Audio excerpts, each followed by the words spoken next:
Hey guys, welcome back to Resistance Chicks. We're your hosts, Leah and Michelle. Today is the 25th of January, 2019. Oh my gosh, have we had a week of news. Some of it has been breaking today. You had to have read that in the title. Roger Stone was arrested in a midnight, 6 a.m. raid by the FBI. Boom, boom, boom. Open up, FBI. That's what they said. And you know who caught it on tape? CNN. Leah, why was CNN there already? An hour ahead of time? I don't know. I think they have somebody sitting there like a necromancer. Somebody calls people up from the dead who can shamans who just say, I just know to go there. Yeah. Because that's the only way they could have known, unless the FBI tipped them off. Which they say didn't happen, so I'm going with witchcraft. He just said, my gut. My gut told me I should be here. Your gut has a connection to the FBI. Yeah, you got our demonic forces. So right. We want to get to that in a little bit. Yeah, we've got a full night's worth. I don't know how we're gonna. These are all big stories, but before we get to all the big stories, because I want them each to be their own segment. Yeah. And I have good news. If this happens again. To where we've got, hopefully, with the reversing of New York's laws, we can go live for that really quickly. Yeah. We are this much closer to having, the reason we can't go live with each one is it takes so long to get everything up and the effort. When we have the studio in the basement, the idea is hopefully plop things up, hopefully that we can just everything just go. Just say, hey, I'm just going to cover Covington Catholic right now, real quick. Exactly. So with that being said, we're closer than we've ever been before to bringing you breaking news as it happens. We're making the studio out to be it's going to be like the Infowars set or something. Or no, that's a set. Just the idea that we can go live. It's not. Don't get all excited like we have this tech team. It's literally okay. For my own self, right. I think to myself, yesterday, I really wanted. Michelle did go live about the New York abortion thing, but I wanted to go live. I wanted to show you the cheering. I wanted to show you the World Trade Center. And we're going to, but we wanted to do it yesterday right away. We're making this exactly. And so it's actually just going to be for my motivation to bring you the information quicker. Great. That's my motivation, anyways. So the big story that we're not going to let die, even though we've got so many big stories happening right now, the four big ones. Trump has agreed to reopen the government with no wall funding. 3 weeks they have to hammer things out, but he wants to make sure everybody gets paid. Conservatives are split right down the middle, 50-50. Some say Trump caved. Some say this is a horrible day for Donald Trump. Yeah. And others say this is a great day for Donald Trump because he took the high ground and now he can do the State of the Union, except for Nancy Pelosi says, oh, well, we're not doing the State of the Union on the 29th. We're going to come, once the government is reopened, then we will come to a mutually agreeable date. Nancy Pelosi's I run Washington. I am the boss. So we're in a civil war, if you didn't know that. Yeah. This is a war. And sometimes there's battleground lost. No skin off my back. The wall, whatever. I'm not losing sleep over not having the wall right now. Okay? It's not a big deal for me. I want to stop illegal aliens from coming over here. But right now, today. Yeah. The wall is not the big deal for me. And so I'm not crying over it. I know Trump can do an executive order on it. I know he can get the funds from somewhere. Well, and that's another thing. That's another thing that you guys need to understand. Just because Trump has agreed to open the government without wall funding does not mean that he can't do a national emergency, okay, and get the funding for Trump is going to get that wall, okay? Make no bones about it. I think that it's moves and counter moves like we always talk about. Like you said, he can take the high ground and he can still get his wall. Yeah. So I'm just wondering, I have a problem is I brought all of my my videos up and I'm going to have to just go through one. And you know what I'm doing? I'm sharing everywhere I can. You should be too. trying to get around the censorship as best we can. Hey, Venezuela. Welcome back to Mass Faith 3, by the way. This is the first show besides the streams that I've been doing on Mass Faith 3. So that's really awesome. So when I find the video, you guys are going to die because it's absolutely hilarious. I have a video of Venezuelans saying, Donald Trump, if you take out Maduro and his gang of thugs, we will come and build your wall and we'll paint it. I love that. I gotta find much. that for you. I want to bring it to you. Oh my So we're gonna go through all of that and more. But if you have not seen the beginning of this video that started the whole Covington Catholic charade, which, like I said, I really wanted to just talk about it. But if you don't follow me on Facebook, a lot of times I can vent on Facebook before I can make a video. So follow us on Facebook for sure. This is the video that got the whole world hating the Make America Great hat. It appears to show boys making fun of a Native American and a smirking young boy smirking with hate in his eyes.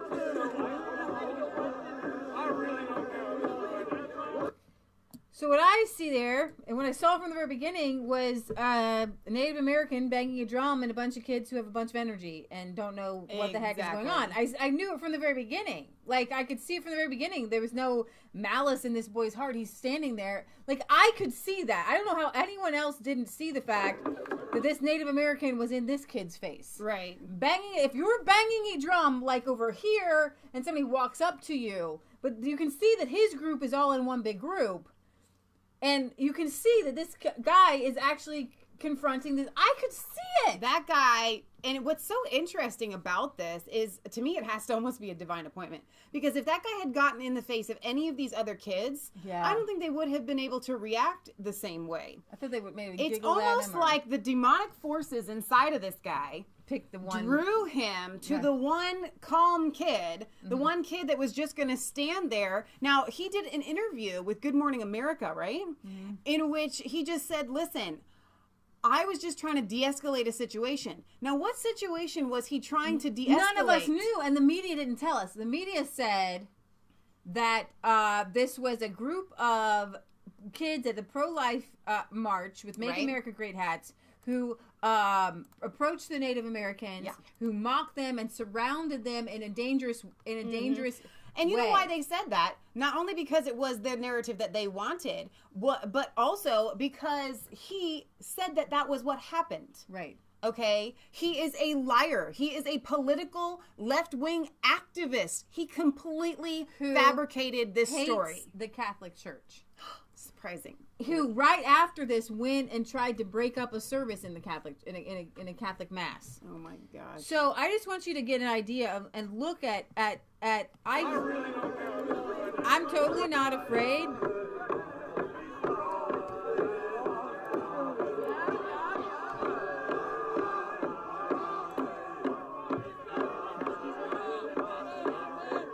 Now Nathan Phillips says he was trying to get out, but he couldn't get out. Really? You know, if I'm trying to get out of a situation, I'm putting down my drum, I'm turning around and walking the opposite direction. You do understand that the direction that he was facing was Lincoln himself, okay? These kids are on the steps of the Lincoln Memorial. There are steps there. If he was trying to get away, was he trying to get away in the direction of the climbing the stairs to get to Lincoln?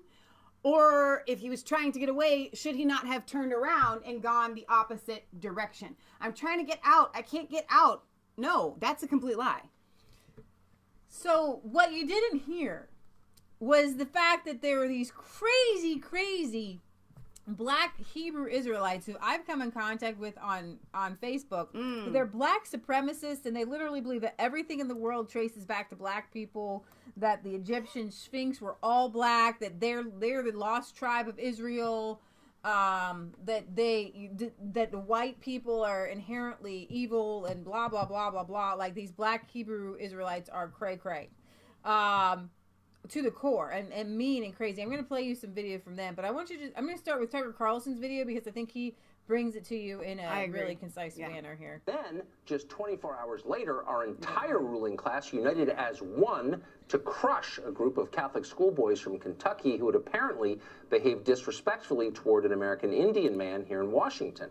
A short video clip on social media appeared to tell that story. The only problem was there were other much longer videos of the very same event, and they revealed a very different truth. The students from Covington Catholic did not harass anyone. In fact, they were the ones being harassed. Ouch. Various media luminaries swiftly deleted their scolding tweets. Some even apologized for them for getting it wrong. Self-awareness made a rare appearance in the National Press Corps. But the moment passed quickly. It is always painful to concede your mistakes, especially the mistakes you make because you've allowed mindless stereotypes rather than facts to shape your understanding of the world. Nobody wants to admit that. It's much easier to blame others. And so the media did just that. Yesterday, the Washington Post ran a story that summed up the new consensus on the Covington students. Here it is. Quote, a viral story spread. The mainstream media rushed to keep up. The Trump internet pounced. Got it? The real villains here are not the journalists who pushed for innocent kids to be expelled from school and punched in the face. The real bad guys are the people who were offended by the fake story. They're the ones who, quote, pounced. That's what bad people do in Washington Post headlines. They pounce. So, having absolved themselves of any wrongdoing and recast themselves as the real victims here, the media went back on the offensive against the Covington students. One of those students, a boy called Nick Sandman, made the mistake of going on NBC this morning. And here's what happened next. Do you feel from this experience that you owe anybody It was NBC News, an not Good Morning apology? America. Do you Forgive me, see Today's Show. your own fault?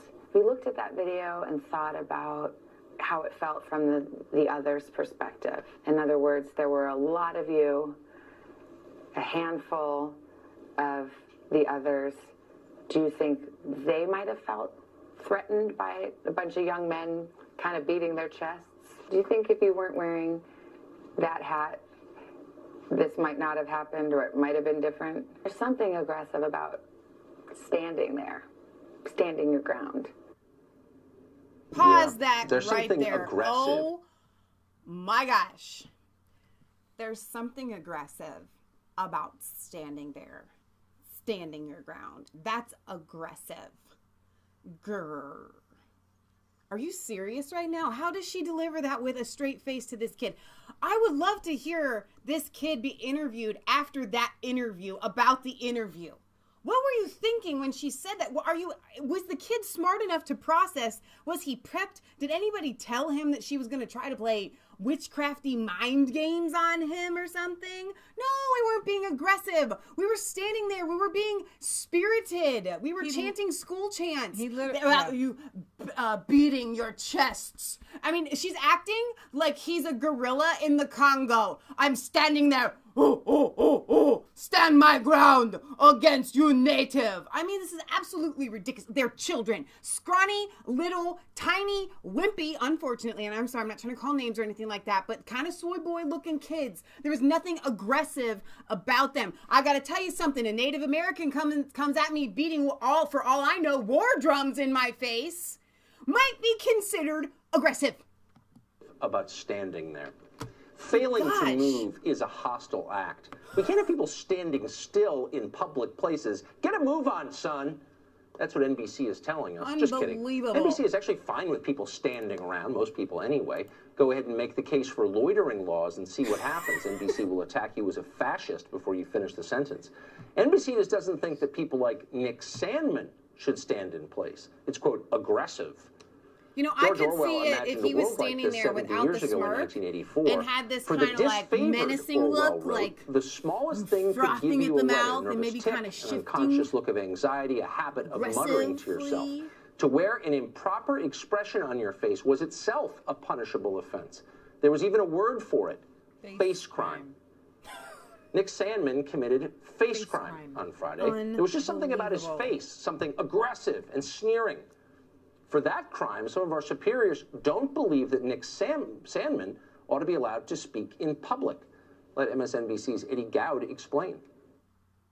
There was this attempt to kind of give a fuller account of the young man. And I think a lot of folks were asking the question, why do we always do this in these sorts of cases when white boys are involved? We give privilege to these white kids. He can sit down with Savannah Guthrie and redeem himself. But then there are all of these other folk who we just presume, who aren't so innocent. Privilege. That's the real problem here. Nick Sandmann has too much privilege.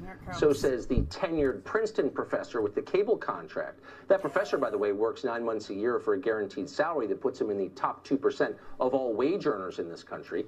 His day job has so few demands that he can spend most of his time sitting around a TV studio wearing makeup. And yet he is still the victim of Nick Sandmann's privilege. The Ivy League professor has far less privilege than Nick Sandmann, who is a Catholic school student from one of the country's poorest states. Way less privilege. Doesn't even compare. That's the case they're making. Let's be honest. This entire conversation isn't really related to what happened outside the Lincoln Memorial last Friday. The people who are angriest at Nick Sandmann and his classmates don't actually care what happened there. They don't even know. They haven't watched the video. They haven't watched the video, and I think he shows a couple clips here. And events and by the way, and that doesn't matter. Nathan Phillips had his day as well. The social media by being interviewed. Mr. Morrissey, the Disney producer, who would here in on. Here's a video of him coming up. They've been at a pro-life, pro-choice, or they had pussy hats on, or they've been female. Then and had Mr. Phillips been white and a real combat veteran who was, humming a country western song and did the exact same things, then all of these people would have weighed in a different manner because that's right. That's a really they wanted to get in on the social media lynch mob because they understood that they could virtue signal, and the preponderance, the heft, the centrifugal force in this era that we live in is with identity politics. So whether it was Mr. Morrissey, the Disney producer, who was the story gets even deeper. Yeah, so he walks into their crowd, but there's so much more to this story, and I think you're going to get to Glenn Beck here in a little bit to help lay it out as well. I think, Glenn Beck has some really good video here. Finishing up after a long day, they attended the March for Life, and they were given permission to do a little sightseeing before meeting up at the Lincoln Memorial. So we first start out with a handful of boys that are there. There's actually a couple groups at the Lincoln Memorial. The group was set to meet up at the Lincoln Memorial after, like Glenn just said, they were given permission to do a little bit of sightseeing, and then we're all going to meet back up. That's the Covington Catholic group. Right.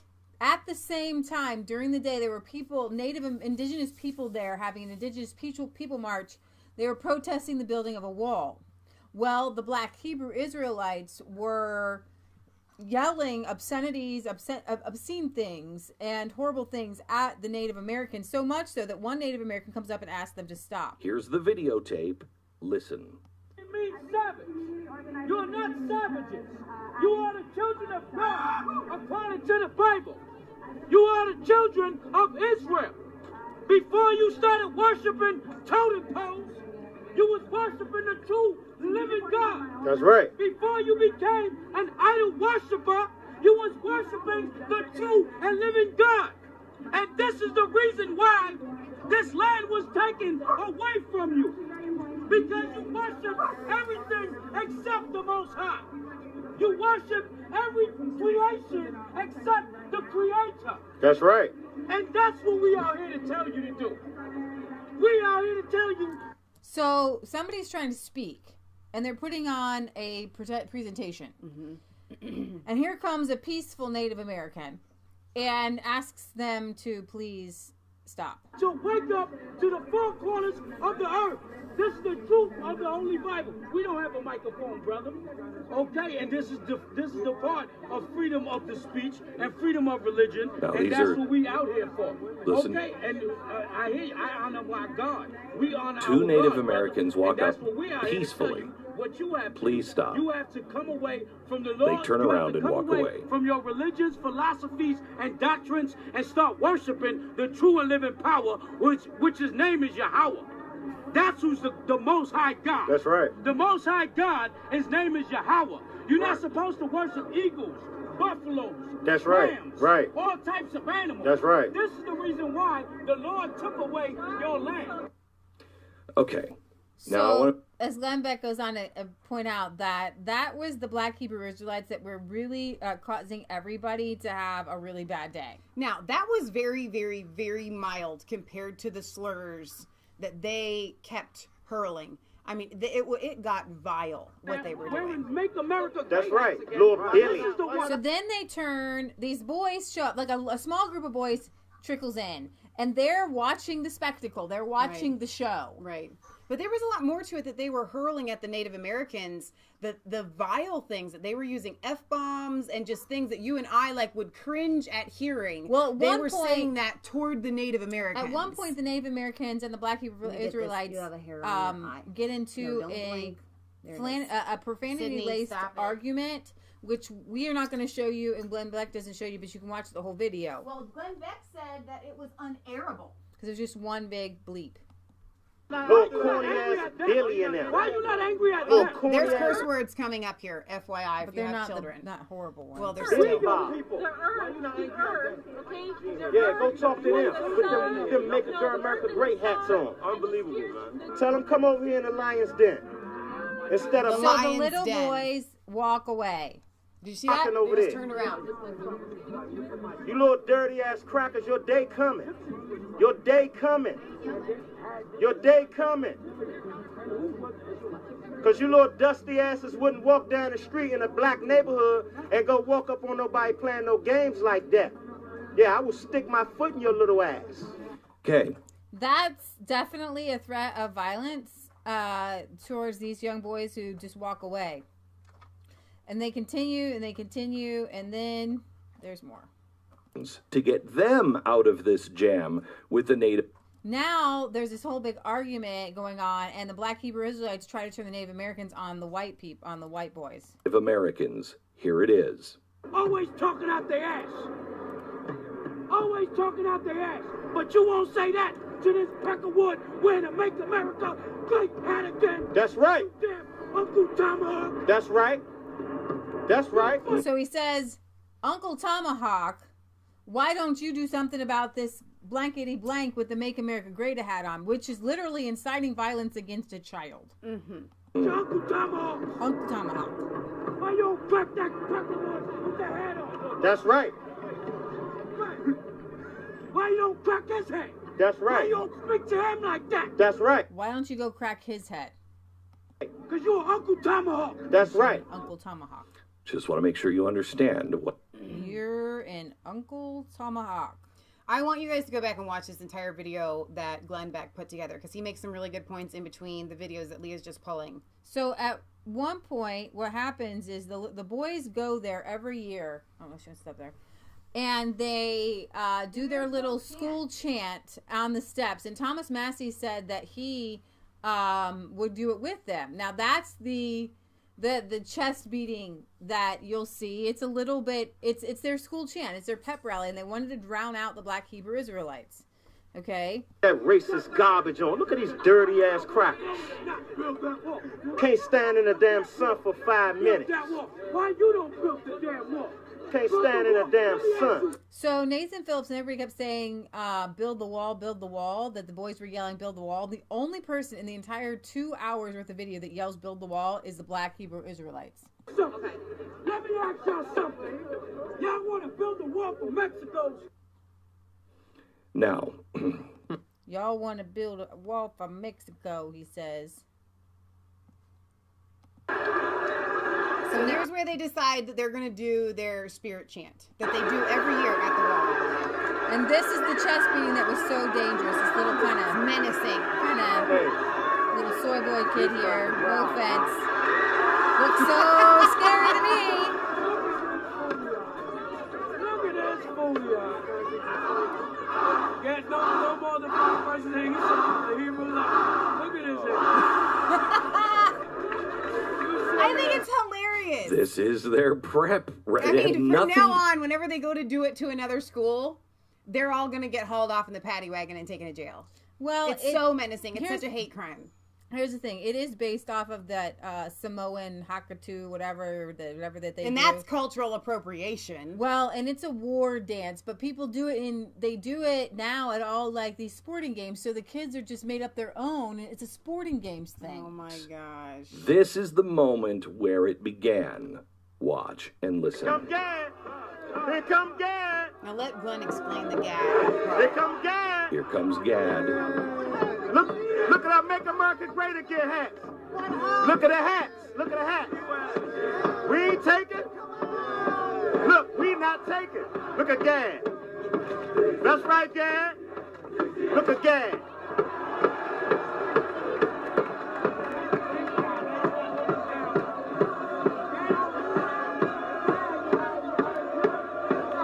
Now, I do want to say, I want to point out here that this is the pivotal moment where you're seeing the boys think that the drums are drumming with them. Now, these boys had just watched for almost 2 hours the Black Hebrew Israelites hurling insult after insult after insult to the innocent Native Americans who were trying to hold a completely constitutional, nice, simple, quiet rally. Okay? So when this guy comes over, Nathan Phillips, these Covington Catholic boys have no idea that he is not trying to be with them and be supportive and join the drum beat with what they were doing. They didn't know that he was a left-wing activist who is a known liar who said that he was a Vietnam War veteran, but he he was a Vietnam veteran during the time of Vietnam, but he never got above the position of a private, and he went AWOL 3 times. Wow. So he didn't do anything, and he said he's had medals stolen from him, that he has medals, and he tells people in a video that he's got Section 8 housing, and people gave him housing because he was a Vietnam vet, and he sucks the life out of this thing being a Vietnam vet, and he says that on his discharge papers, it says he was discharged honorably, and it was the box marked peacetime or theater meaning wartime. He said it was marked theater. So I saw, basically I saw combat. I was in Vietnam. Right. So he playing it up for sympathy and for money and for, it's pretty sad. So that's this guy, Nathan Phillips, who's already has an axe to grind. He's already done this to, gotten up in the faces of college students. And he hates Catholics, and his friend, I don't know if you're going to hear it, tells the boys they need to go back to Europe. Yeah. Notice the drum beat with the chants. The kids are doing their chants. They don't know who this Native American is. They know that Native Americans have been hassled by the Black Israelites. Mm-hmm. That they have watched and seen. So when the Native American comes over, they think that he's on their side trying to drown out the Black Israelites. We're very obnoxious. But did you notice what the Black Israelites were calling the Native American with the drum? Gad. They called him Gad. Here comes Gad. Here comes Gad. Gad? Who the hell is Gad? You have to go to Isaiah chapter 65. The Black Israelites still are continuing to insult the Native Americans. This is a false god. So when he says, oh, here comes Gad, he is mocking the Native Americans. Again, the totem pole worshiper, oh, now here comes their false god with the drum. Nobody in the media said anything about this. Nobody in the media had a problem with any of this. Earthquake. The Black Israelites continue to insult the Native Americans, but not a mention of any of it. Now, the Native American, his name is Nathan Phillips. He is a 30-year left-wing activist. and he marches right up to one of the students and gets right directly in his face. Now, the media left all of the pre-stuff out, so you have no idea that these kids are actually helping the Native American. I think that hits the nail on the head. The kids were helping the Native American. I'm not even kidding you. That's how it works out. And so I wanted to show you this. Yeah, Donald Trump actually did tweet out in defense of the Covington Catholic boys, and it was such sweet justice for us to read. Yeah, so Donald Trump Jr. had started tweeting at it, and everybody was like, Donald Trump, you got to do something, you got to say something. And finally he did, and he invited the boys to the White House, but then they said he couldn't come right away because they couldn't come right away because of the government shutdown, and now the government's not shut down, so they're going to come. I don't know if you missed the moment of powerfulness. I don't know, because now he's got to defend Roger Stone. So here is where all these videos, everybody, the Washington Post was like, he said he was a Vietnam Times veteran. Well, he said that once, but then he also goes on to say, I'm a Vietnam vet. So when you say Vietnam vet, you are telling people that you were combat, and you were in it. Exactly. I'm a Vietnam vet, and I served in the Marine Corps 72 to 76. I got discharged May 5th, 1976,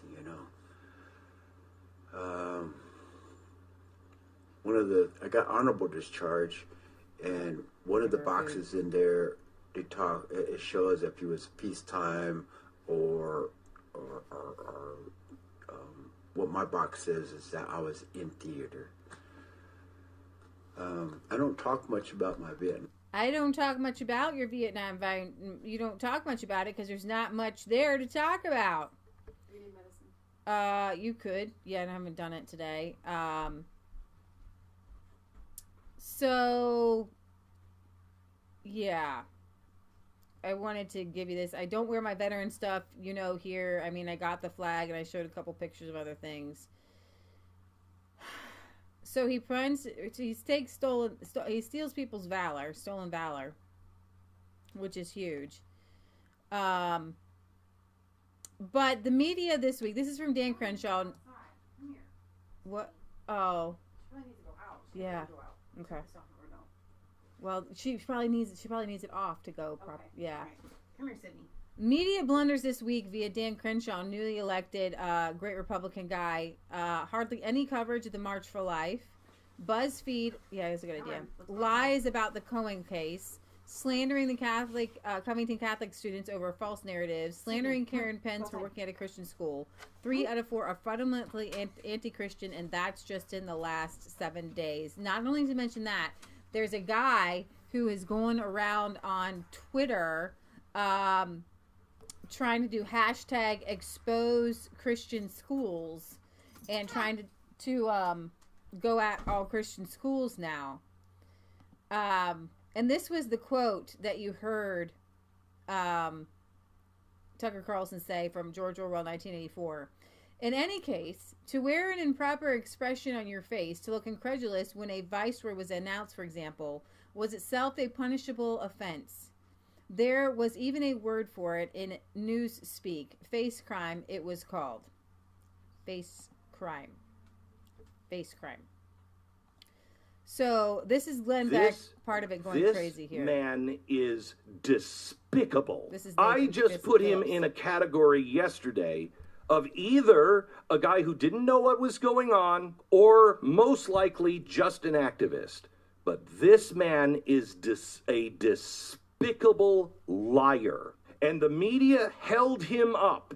And they are still holding him up just by saying, well, I mean, I guess there's some other information out and now video, and I guess things are changing. No, that's not enough, CNN. That's not enough, Brian Stelter. That's not enough, Washington Post. That's not enough, New York Times. And it's not enough for you or for me. You must stand up for these boys in Covington. They have been hassled. They have death threats. Their school is shut down today. The school principal should know you are on notice. You and the archdiocese need to stand up and correct what you said about these boys. These boys. So immediately the media had on Nathan Phillips, and Nathan Phillips said he felt like he was standing between prey and victim or whatever.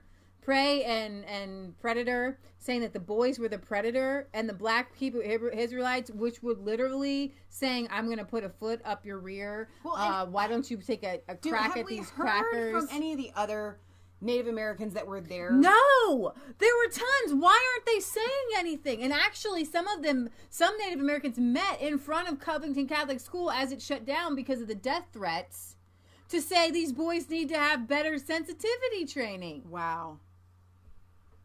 So Thomas Massey, I'm glad that he tweeted out that video because that's how I saw it. He said, to help correct the false media narrative about my constituents from Covington Catholic High School, Glenn Beck and his team put together a chronological outline of events from the confrontation, complete with video evidence. Those are his people, his constituents. For those of you that don't know, we tell everybody we live in Cincinnati. We live outside of Cincinnati, but when we go downtown into Cincinnati, there is something called the Ohio River, okay? Yeah. And on one side of it is downtown Cincinnati. On the other side of it is Covington, and there are several bridges that take you back and forth. So this hits home for us. Covington is just as equal to downtown Cincinnati to us as downtown Cincinnati is. These are our kids. Yes. Like, this is we call it the tri-state. These are part of who we are, like, right. Personally. Right. When one of the Covington Catholic boys said, "Hey, Channel 12, let me just, well, it's in my newspaper. I think she went up again. Channel 12 is our local news. I grew up on Channel 12. And they said, Channel 12, get this story right. Where's the paper? It's not, the paper from today, if you want to get it out, still has Nathan Phillips as not the bad guy yet. So defamation team, though, of 5 law firms are assembling to take on these journalists and these media outlets who and celebrities, I think it might be in the USA Today section, who attack these Covington kids. A Disney producer who did our director, I know he did some like Twilight movies or whatever, kids movies, teens movies. He said, let me see, I just show you that. Disney director, Covington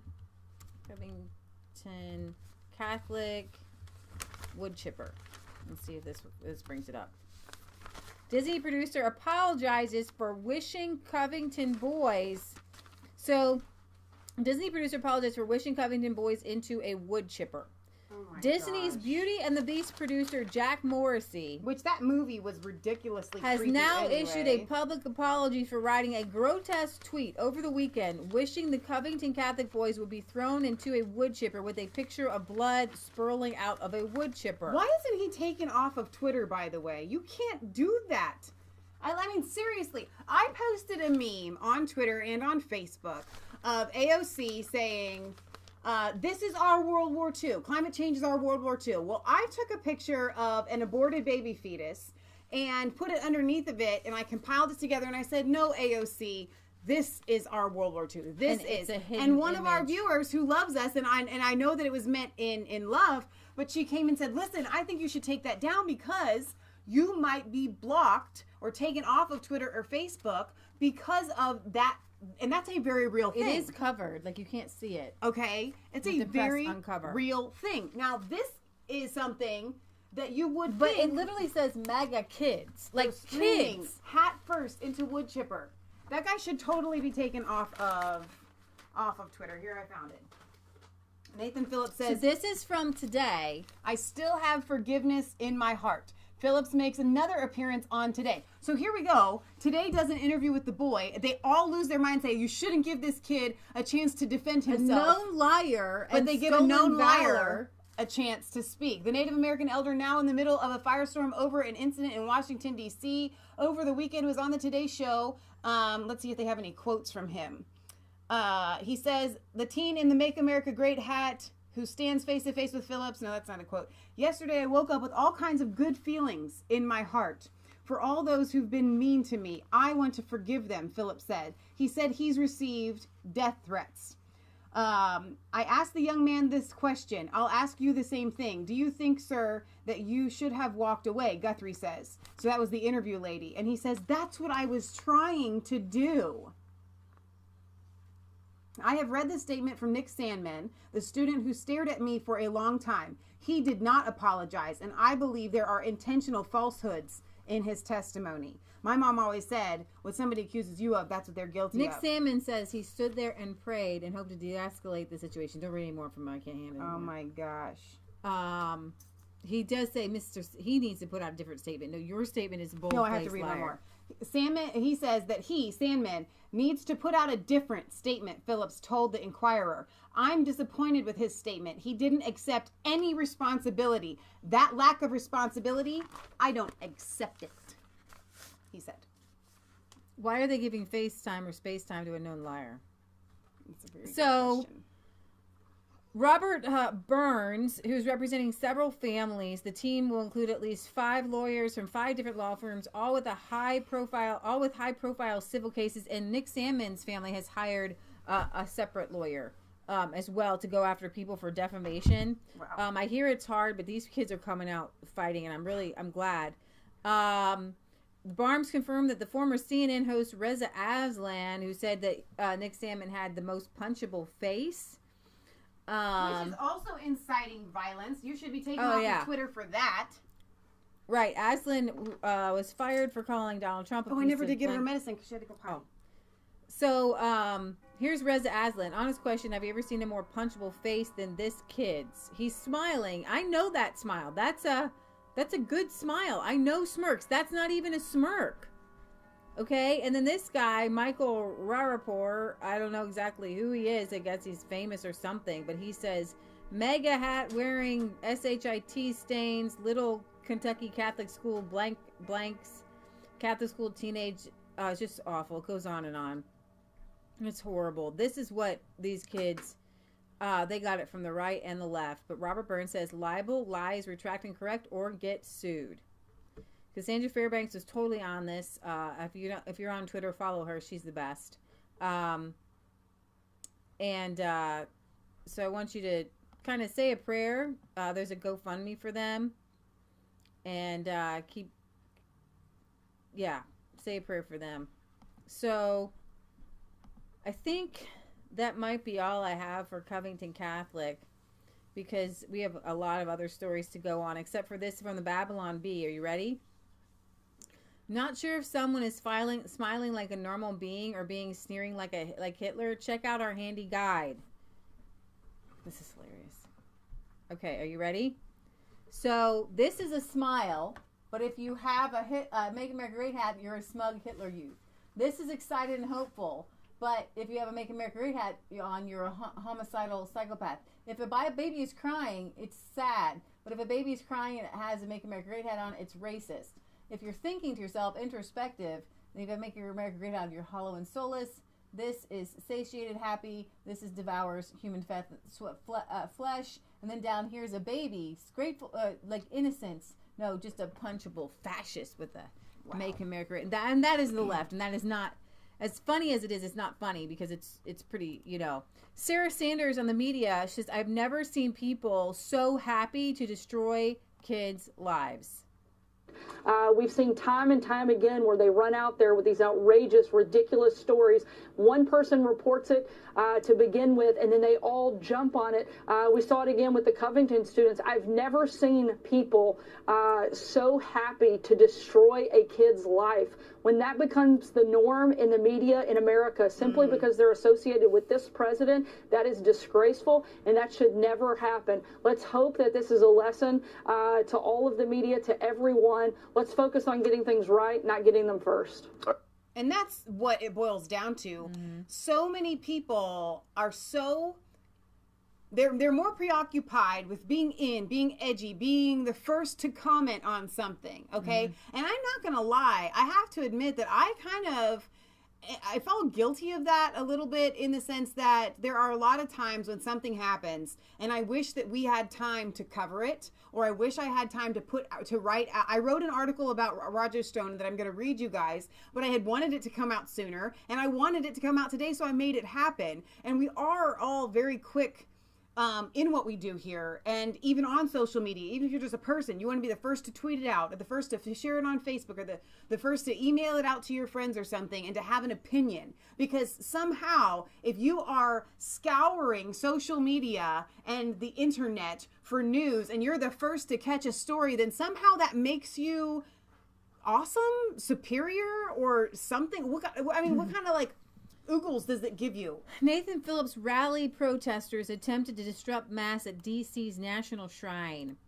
While demonstrators chanted and played ceremonial drums, protesters at a rally led by Nathan Phillips attempted January 19th to enter Washington, D.C.'s Basilica of the National Shrine of the Immaculate Conception during a Saturday evening mass. Wow. The group of demonstrators was stopped by shrine security as it tried to enter the church during a Saturday evening vigil mass.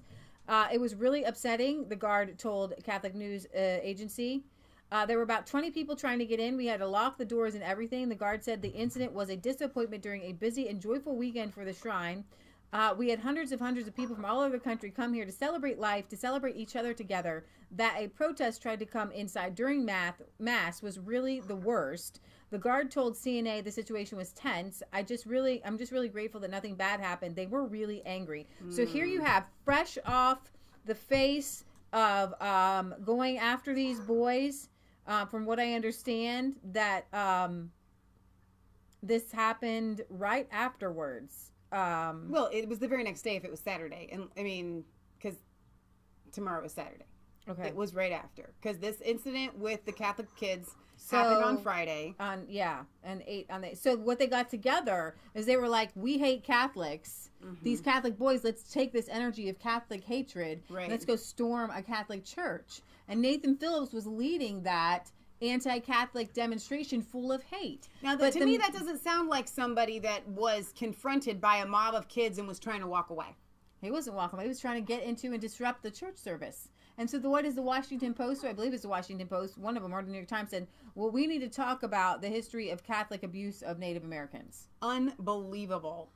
And why? You don't justify an assailant, okay, by giving them airtime. That's exactly what that one guy was trying to accuse the Today Show of doing. Mm-hmm. You gave that kid time. No, what you guys are doing is justifying and giving validity to what this guy did. Donald Trump says, looking like Nick Salmon and Covington Catholic students were treated unfairly with early judgments, proving out to be false, smeared by the media, not good, but making a big comeback. New footage shows that the media was wrong about the teens' encounter with Native Americans, and then he goes on. He says even more in their support. I'm going to put Sydney upstairs. Oh, Bobby Pitch. You can come right back down. Why don't you give her a bully stick? Try that. They're right there. The brown ones on the porch. There's brown ones out there. Okay. She loves them. Just try it. For like 5 seconds. Yeah, it might work for a little bit. So, I'm trying to see where I want to go from here. Okay, here's where I want to go. I want to talk about this Make America Great hat for a minute, because it really triggers people. And I got to tell you what, my Donald Trump hat that somebody gave me, I like to wear it. I told you, I've gotten a couple comments. I've gotten somebody saying, thank you for wearing that. I've had people saying, I've had an older woman come up to me and say, you're really brave. And it's not even the red hat. Like, I don't own one of the red hats. Hold up a second, though. Because the fact that we live in an era where to wear a hat that our president coined, that does represent our president, but also literally just says, make America great again. For the wearing of that to be a brave thing to do, okay? Because, I mean, it's absolutely insane.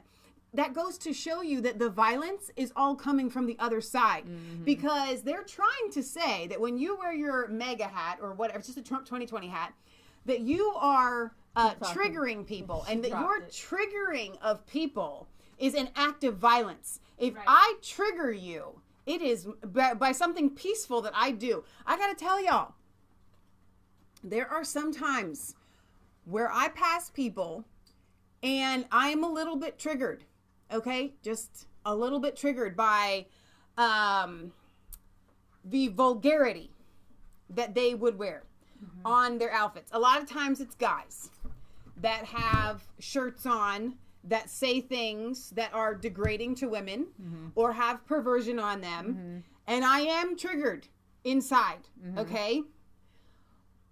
I keep it contained and I just pray for that person, okay? I just pray for them. Right. So if you're triggered by something that someone wears, it's not their fault. But then you can't control your violence. But watch this. Watch this, where a black person is trying to say, this isn't what this hat means to me. Right. Your hat and the way it makes people feel, because it incites fear in all those around us. Every person is afraid of that hat. I'm afraid of that hat. Keep America great. For so many people, that's racism. Yeah, but that's because of the mainstream media's narrative that's painted Donald Trump as a racist. I don't agree with the narrative. I'm out here to try to share that that narrative is skewed.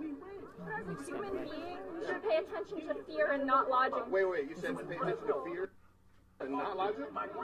I should pay attention to emotions and not facts? Yes. Why would I pay attention to emotions when that are real in this world? Facts are facts? No, emotions are real. Emotions is one removed from spirit. I find that it is hard to trust others. You shouldn't trust the mainstream media. You should start listening and looking into. What media do you suggest? That is saying, don't trust knowledge to operate in darkness. No, go look up facts. Go look up actual statistics and facts. Look up peer research. Emotion is real. But emotions change, don't they? That's embarrassing, but that's the way the left feels. Oh, go with emotions, not fact. That's the way they feel about. So if it's guns, no, you don't get to have guns, but yes, let's kill babies. Seriously, it's emotions and not facts. Well, and somebody is speaking of the abortion thing that we're going to get to in a little bit, but somebody shared a meme of a woman's stomach who's pregnant and a gun pointing at her belly, and I think it said something like, "Would they still feel the same, or would they feel better if we used guns?" Because that's the exact same thing. It is killing a child. So we'll get to that in a little bit. But let's finish up with the Covington kids. I did. Okay. Your final thoughts? I hope that the kids sue. I hope that they win defamation. I was glad to see that the media had to walk back some of their thoughts there and their actions there. But I got to tell you guys, this is an all-out assault. And what they're doing it's all tied together with the blood moon. We're seeing Michelle's going to explain that. Maybe Michelle should just read what she wrote on Facebook because it's so powerful, because we're going to tie this into, speaking of children, the left doesn't really care about babies. What they did was they just, in New York, cheered that abortion would be legal up until birth. Right. And so meaning and as doctors point out, as we point out, there's never a reason for it to kill a baby, because if it's alive and it can live, then you just take the baby out, because a late-term abortion kills the baby for 2 days inside of you. Yeah. Then you have to deliver it anyways through a delivery or a C-section.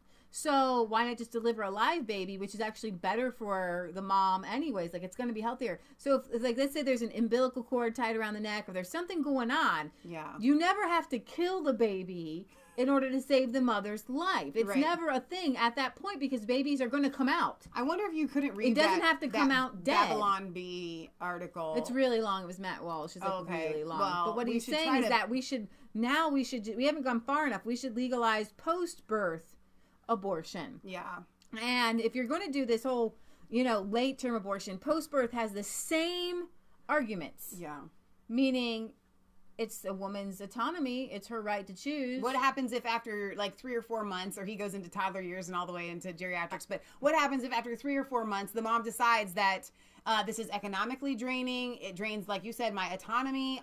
This child, it doesn't. If its child's not wanted, then it drains society. Yeah. And like they do with aborted fetal cells, why not just use the aborted fetal cells for other people for research? Well, if there's a mentally disabled kid walking around with a perfectly good heart, why not just kill him and put the heart in some other kid who's wanted? Right. All right, so what I'm going to do is go ahead and switch over. And I don't know, Jasper messed up this camera, but we're going to try and adjust it. I would love it if you guys would go to resistancechicks.com and go up here. Oh, Jay took away my registration thing. Here it is. There it is. Go up here to my account and registration. And I want you to register at resistancechicks.com. and get notifications every time we put out a new article. Now, most of the time that I'm putting out an article, it's just me sharing the video that we just did on resistancechicks.com, because I want you guys to be able to know that you can always go there, get used to going there. So if something happens to our YouTube channel, you'll still be able to hear from us. Well, I want to show you this. Do you remember how Hang we on, had let me make it back to the World Trade Center that was blown up? Remember that? 9/11? Well, they made a new building, and they called it the One World Trade Center. And after they made this bill, everyone cheered, and they lit up this building pink to symbolize that they can kill babies now up till birth. And that it's something that should be cheered and celebrated. Now, while I'm reading this... Okay, no, that's perfect. Pull that. I want that picture up. I want you guys... Does it get any bigger? This is from Breitbart, but really I just want you to see the picture. Yeah, they are that happy. The smiles here of these people, these so wicked... satanic. Y'all going to hell. Oh. Okay? Hell alert. They are all going there. Yeah. Okay? If you don't make it to heaven, you can be buddy-buddies with these people too, because they're not going. They were so happy. They were, the cheers, okay? Absolutely ridiculous. So while I'm reading this article, Leah, if you want to pull up any pictures or anything in the background that you've seen that are helpful, that's fine too. So I'm just going to read to you guys from, if I can even get there, resistancechicks.com. I just titled it, New York legalizes full-term abortion the day after full wolf blood moon, January 21st. I've been meditating and praying all day about New York legalizing murder, just trying to get a grasp on it, my mind attempting to process just how I'm alive during such a time to see whole societies of human beings in a first world country reduced to bloodthirsty, cold-blooded killers. We may cry out, God, can't you see what's going on? Just now, and I wrote this at 3:30 in the morning, just now I woke up and God pointed something out to me. He said, yes, Michelle, I see it. And I turned the moon to blood as a sign in the sky for everyone else to see it too. Guys, we just had a rare wolf blood moon, January 20th to the 21st, overnight.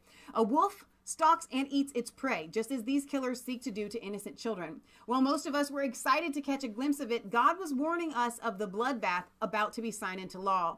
We can't continue to go about our daily lives without feeling the weight that we, as the body of Christ, have allowed this to happen. We wake up each day and we want to look like, act like, and have all the same things as the world. We don't strive for real holiness, true purity. We comfort ourselves with the thought that we're a good person and that's all we owe anyone. When really, we chase the almighty dollar instead of almighty God. We are constantly in fear of standing for truth when it's not popular to do so because our contemporaries might think we're weird. Well, if y'all don't know by now, my mom, Patriot Gallery, sister, and I aren't afraid of being labeled weird. We have been our entire lives. By some of you reading this even. That's meant to go out to many of the people we grew up going to church with. But it's time to join the club. The Bible says that if we have the faith as small as a mustard seed, we can say to a mountain, be thou removed and cast into the sea, and it shall be done. Matthew 17:20. Brothers and sisters, there are more Christians on the earth today than ever before in history, which means we ought to be a real force to be reckoned with. Amen. If you don't stand for something, you will fall for anything. Church, we have fallen. We have fallen to the lies of the love of money, abortion, homosexuality, public schools, perversion, the Federal Reserve, living in big cities like Cain instead of communing with the creation he made for us like Abel, and countless more lies. It's time for us to rise up like our founding fathers, like Abraham Lincoln, like MLK, and not allow tyranny, murder, and slavery to take place in our society while we turn a blind eye. We are strong in the Lord and the power of his might. We cannot be silent any longer. Church, now is the time to shrug off the world and all it's enticed us with to keep us distracted while they plotted to kill the most innocent amongst us. It's time to stand. Who's with me? And then I put several hashtags: unashamed, abortion is murder, Kermit Gosnell, New York murder, full-term abortion, and then I used a couple scriptures to back up this whole blood moon thing. God said, let there be lights in the firmament of the heavens to divide the day from the night, and let them be for signs and for seasons and for days and for years. Genesis 1:14. Acts 2:19 through 22, which also referenced Joel 2:31.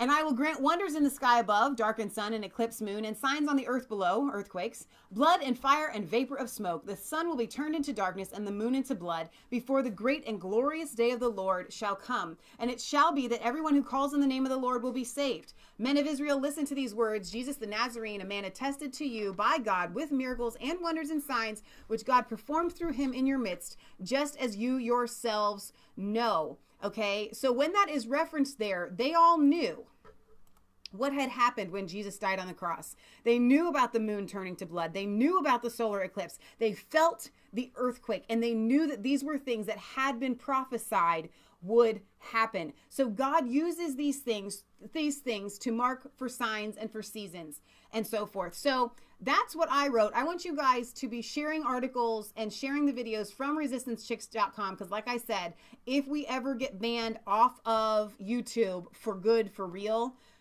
I want you to be able to find us. Not only that, occasionally I write a good article like I did on Roger Stone that I'm going to share with you guys later in the program. So let's talk about this, Leah. I did a video yesterday with the people about this having been signed into law, but you and I have also talked a lot about it over the past few days. So, sorry, my friends, like I said, they all should know when we're going live. They don't. But anyway, this happened. Are you going to go to Roger Stone? Because I thought we were going to talk about the abortion thing. Keep talking. No, I didn't know how big of a segment you wanted. I thought you might have more stuff on the abortion, like the facts that have happened. I mean, I covered it yesterday, but I didn't cover it exhaustively and at length. I mean, a lot of people have come out and they've said that nothing has changed in the law. You know, that it's not really that big of a difference. It's not that big of a change. Why did they cheer? Then, yeah, exactly. Why did they get up and cheer? Why did they why did he light up the World Trade Center for it if nothing has changed? And also the speech, the way that the wording of the way that they worded this law is that if in the case that a woman's physician decides that her health is at risk, then and the way that Matt Walsh pointed it out was, well, hang on a second, because that just leaves this up to a male. So the women should be up in arms about this, because most of the time your women doctor is going to be a guy. It leaves it up to some man making some decision. And of course it should just be the woman's right? Right. The entire thought process behind it's so subjective is the word that I'm looking for. So this new health bill will allow for the termination of fully formed babies. The killings can take place if the patient is 24 weeks from the commencement of pregnancy, if there is an absence of fetal viability, or if the abortion is necessary to protect the patient's life or health. Critically, however, the intentional ambiguity of the last part allows for the destruction of the baby at any point during pregnancy should the doctor deem the mother's well-being is at risk. The term well-being is in itself terrifyingly non-specific. Exactly. So the regards to these life and death decisions, physicians will be asked to assess all factors: physical, emotional, psychological, familial, and the woman's age relevant to the well-being of the patient. Effectively, abortion will be available on demand up until birth if the woman wants to terminate her fully formed child because she claims it is too much for her to deal with financially, emotionally, or otherwise. So this means that if a baby gets born, and this is the time that I just set, so I'm sticking with it, at 1:03 p.m., it is perfectly legal in the state of New York to kill that child all the way up until 1:02 p.m.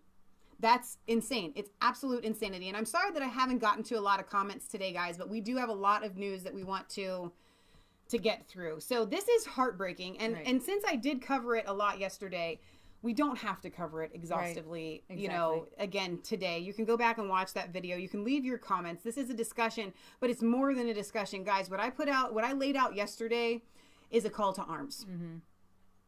I mean, I was spiritually, not physically. Don't go bombing abortion clinics. In my time with the Lord this morning, and this is what I'm going to get to when I read my article that I wrote about Roger Stone, is that we are in a war. We're in a war right now, and I don't care if my life is put on hold.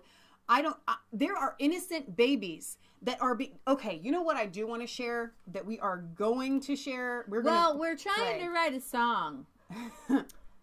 Johnny Cash's, you can run on. For a long time. You can run on for a long time. Run on for a long time. Run on for a long time. Sooner or later, gotta cut you down. Sooner or later, gotta cut you down. Go tell that long-tongued liar. Go tell that abortion provider. Tell the feminist, the Congress, the governor. Tell him God Almighty's gonna cut him down. Tell him God Almighty's gonna cut him. It says it all. I shared it on my Facebook, and I will try to remember to put it in the link so that you guys can share it too, because it really does shut down any argument against abortion. It just, I mean, because if you can listen to the description of this former abortion provider, if you can listen to how he performed abortions and still say that it is A-okay with you, Right. well, then there's not much I can do for you. All right, so let's take a listen to this. The time of the gentleman has expired.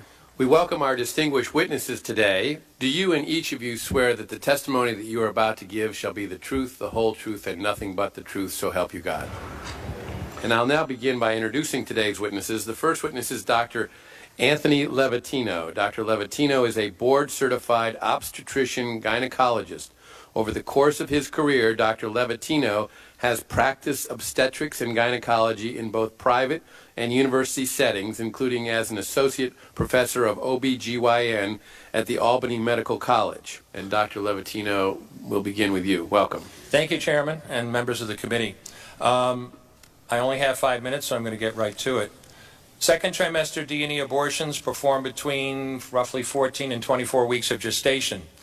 Your patient today is 17 years old. She's 22 weeks pregnant. Her baby is the length of your hand plus a couple of inches. And she's been feeling her baby kick for the last several weeks. But she's asleep on an operating room table.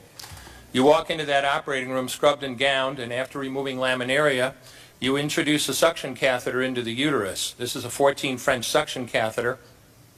If she were 12 weeks pregnant or less, basically the width of your hand or smaller, you could basically do the entire procedure with this.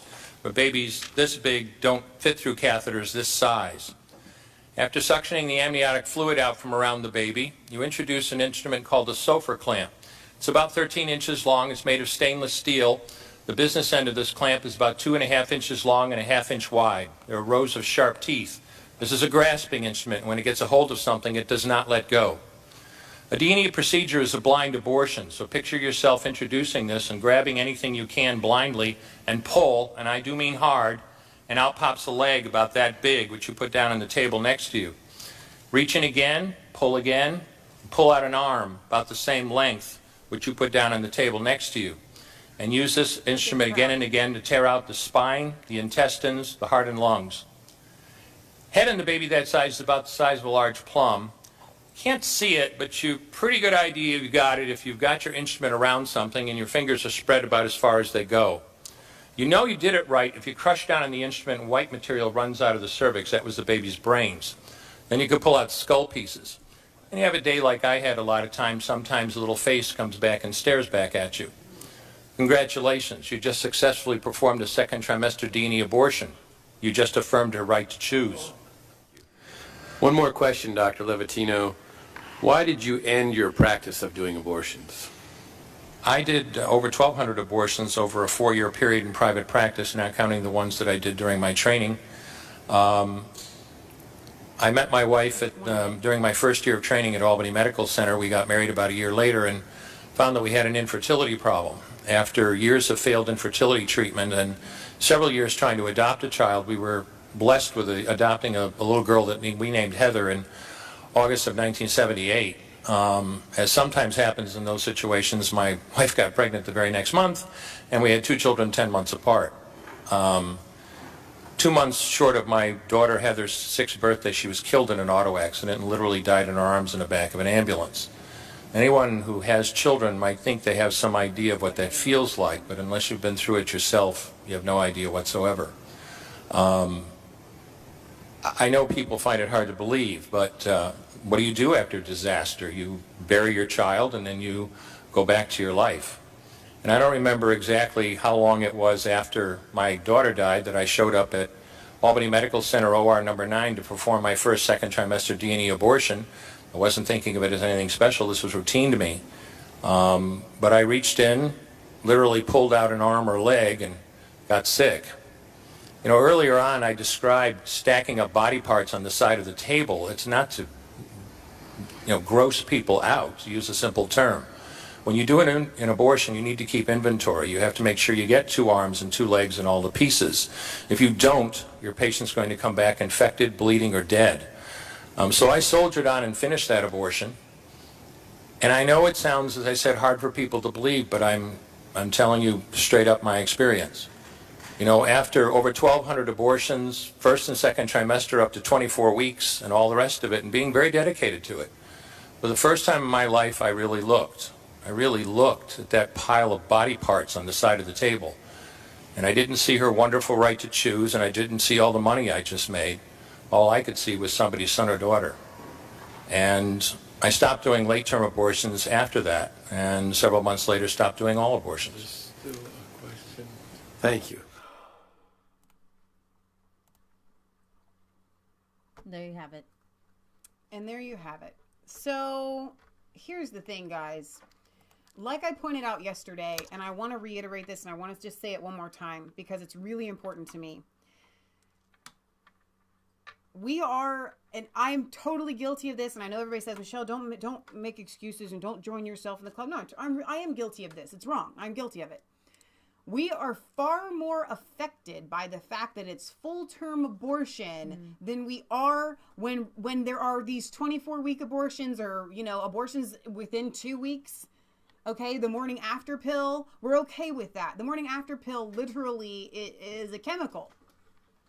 Well, I don't know at what stage the fetus actually feels pain. But I can tell you what stage the soul comes in. Life begins at conception. That's when the soul's there. This there. is murder. It is murder. It is murder. And we as Christians should not be, and I am, but we shouldn't be, more affected by the fact that it is full-term abortion than any other abortion at the stage of a child's growth inside of its mommy. Okay? So, like I said yesterday, when the news carousel comes and something else knocks this one down, like we already have had happen today, Roger Stone is arrested, Trump's going to open the government and without funding for the wall and whatever, and we forget about this. It's coming. It's coming to a state near you. They like to take one step and then another step and then another step. And so many times we think to ourselves, well, they'll never legalize pedophilia. Really? Once they get the age of consent lowered to 14, which they are this close to doing, they can lower it from there. It's already 14 in our European counterpart countries, in many of them. Okay?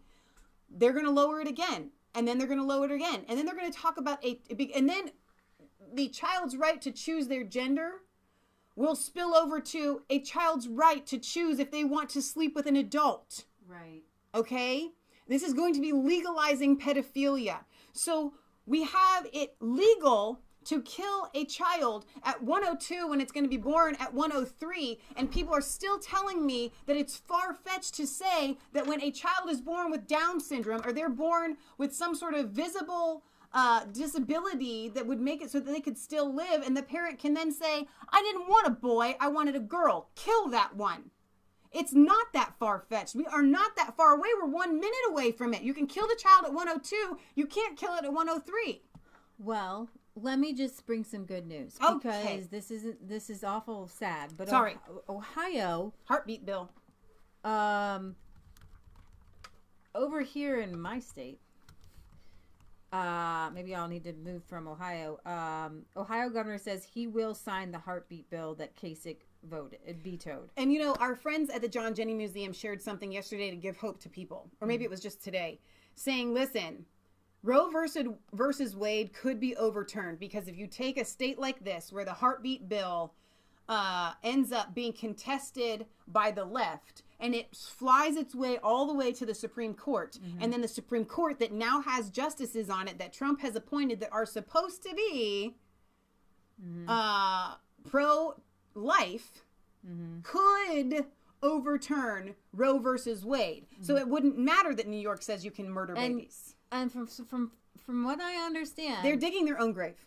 Ruth Bader Ginsburg has not reported to duty. I have to tell you, somebody shared a meme of Tom Cruise in A Few Good Men.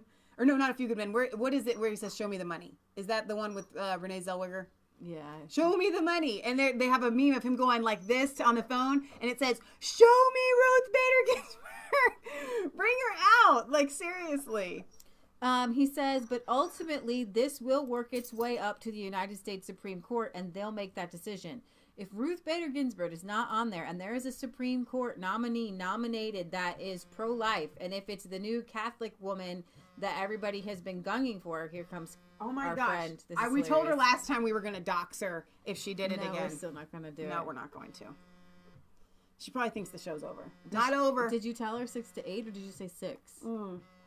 She should know, but I don't know. You need to tell her 6 to 8, 1 2 3. Oh, I was about to answer it. No. You shouldn't text her. Catherine, 6 to 8 on Fridays, 1 2 3 on Sundays. Right. Hang on. No, actually, what we're going to do is we're going to take a selfie. Here, Leah, say hi. There we go. I'm going to send that to her. You guys are going to be on it, too. That's hilarious. DeWine, a Republican who took office last week after his election victory in November, told conservative radio host Hugh Hewitt on his show that he recognizes the challenges the bill will face from groups such as Planned Parenthood once it is signed into law. The first detectable heartbeat of a fetus can come as early as 6 weeks into a pregnancy or before most women know they are pregnant. If passed, the heartbeat bill would become the most restrictive abortion regulation in the nation. My state, baby. Yes. My state. Anybody living in New York, a.k.a. our friend Ashley, that would like to migrate from your murdering state to the life-saving state, there's plenty of room. Come on, lady. Kasich, a Republican who served for 2 terms but stepped aside because of Ohio's term limit laws. How does that even become a thing? I stepped aside because there's term limits, but I really wanted to stay on. Mm-hmm. Hi, Jasper. Called the bill unconstitutional and hoped to avoid costly litigation. Oh, my gosh. Yeah. And they were shy by 1 vote of overturning Kasich's veto, by the way. Remember that? Yeah. 1 vote. Which means it's really going to just sail through. So excited I'm really about this. excited. And it is probably going to go to the Supreme Court. Mm-hmm. And we could overturn Roe versus Wade. Right. All right. So we're moving on. And this is the part of our show where we do a little bit of kind of a commercial good news break, but no, not good news. Oh yeah, Sundance. I guess we all know Michael Jackson went cray cray, but I guess this kid James Safechuck, Sames, that he was given. Hey, what did he do? You said Sames. His name is James Safechuck, and he set claims. You said Sames. He was given a fake marriage certificate in a wedding ring during the creepy ceremony at. I'm reading Pepsi. This is commercial. Creepy ceremony at Neverland. Michael Jackson forced 9-year-old to marry him in a mock wedding, and then paid his dad $1 million to talk about it. I guess this is the kid in this. I don't know if that's him. I guess it's him in the advertisement here. No way. So, I remember that commercial. So here's this kid that he's always going around, I guess, on the bad tour, holding his hand, which no one stopped to think, why is an older man taking this child with him on the tours, and why is he, as LaToya Jackson points out, sleeping with him in the bed, Michael Jackson exchanged rings with this 9-year-old bride in a creepy mock wedding ceremony at Neverland Ranch. Explosive court documents claim hush money to his dad, $1 million. The 2015 civil action was filed by Safechuck and another alleged victim, Wade Robson. Both of them were taking part in the new documentary film Leaving Neverland. Sorry, I really can't speak today. Controversial viewing. When is Leaving Neverland released, and what's the Michael Jackson documentary about?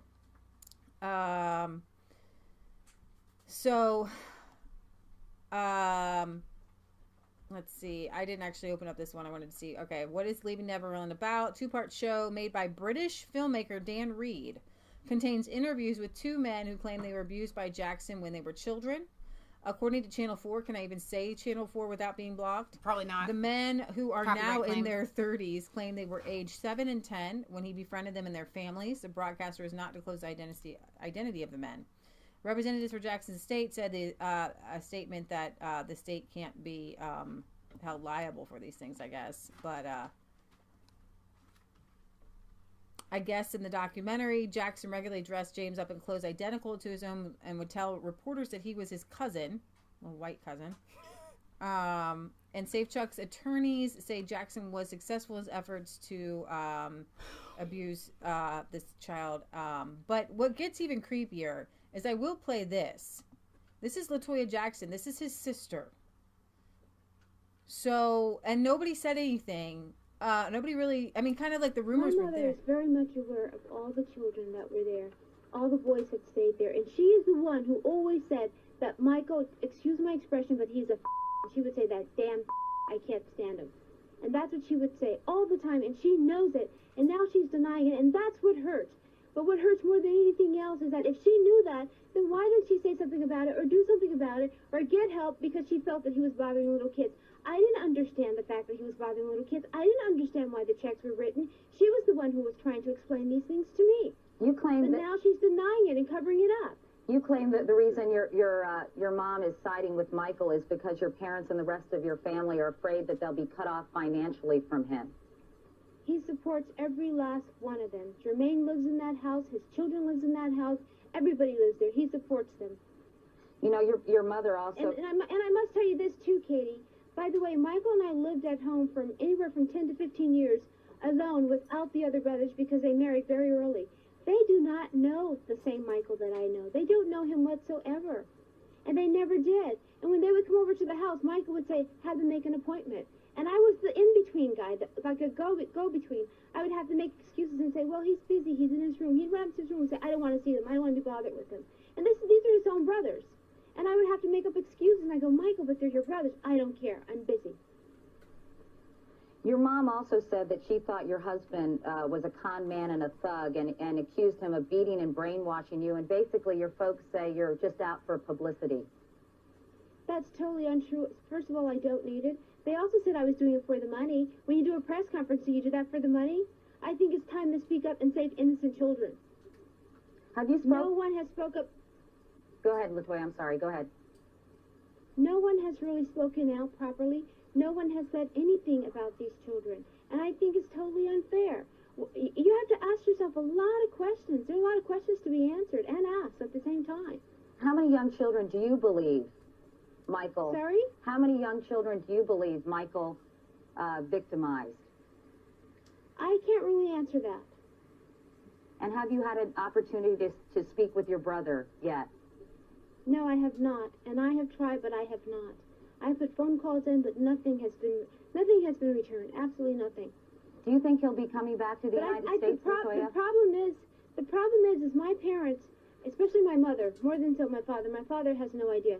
My mother knows that I know a lot, and she's afraid of what I might say, as well as Michael, because they know that I know too much. And now I think it's time to put an end to all of this.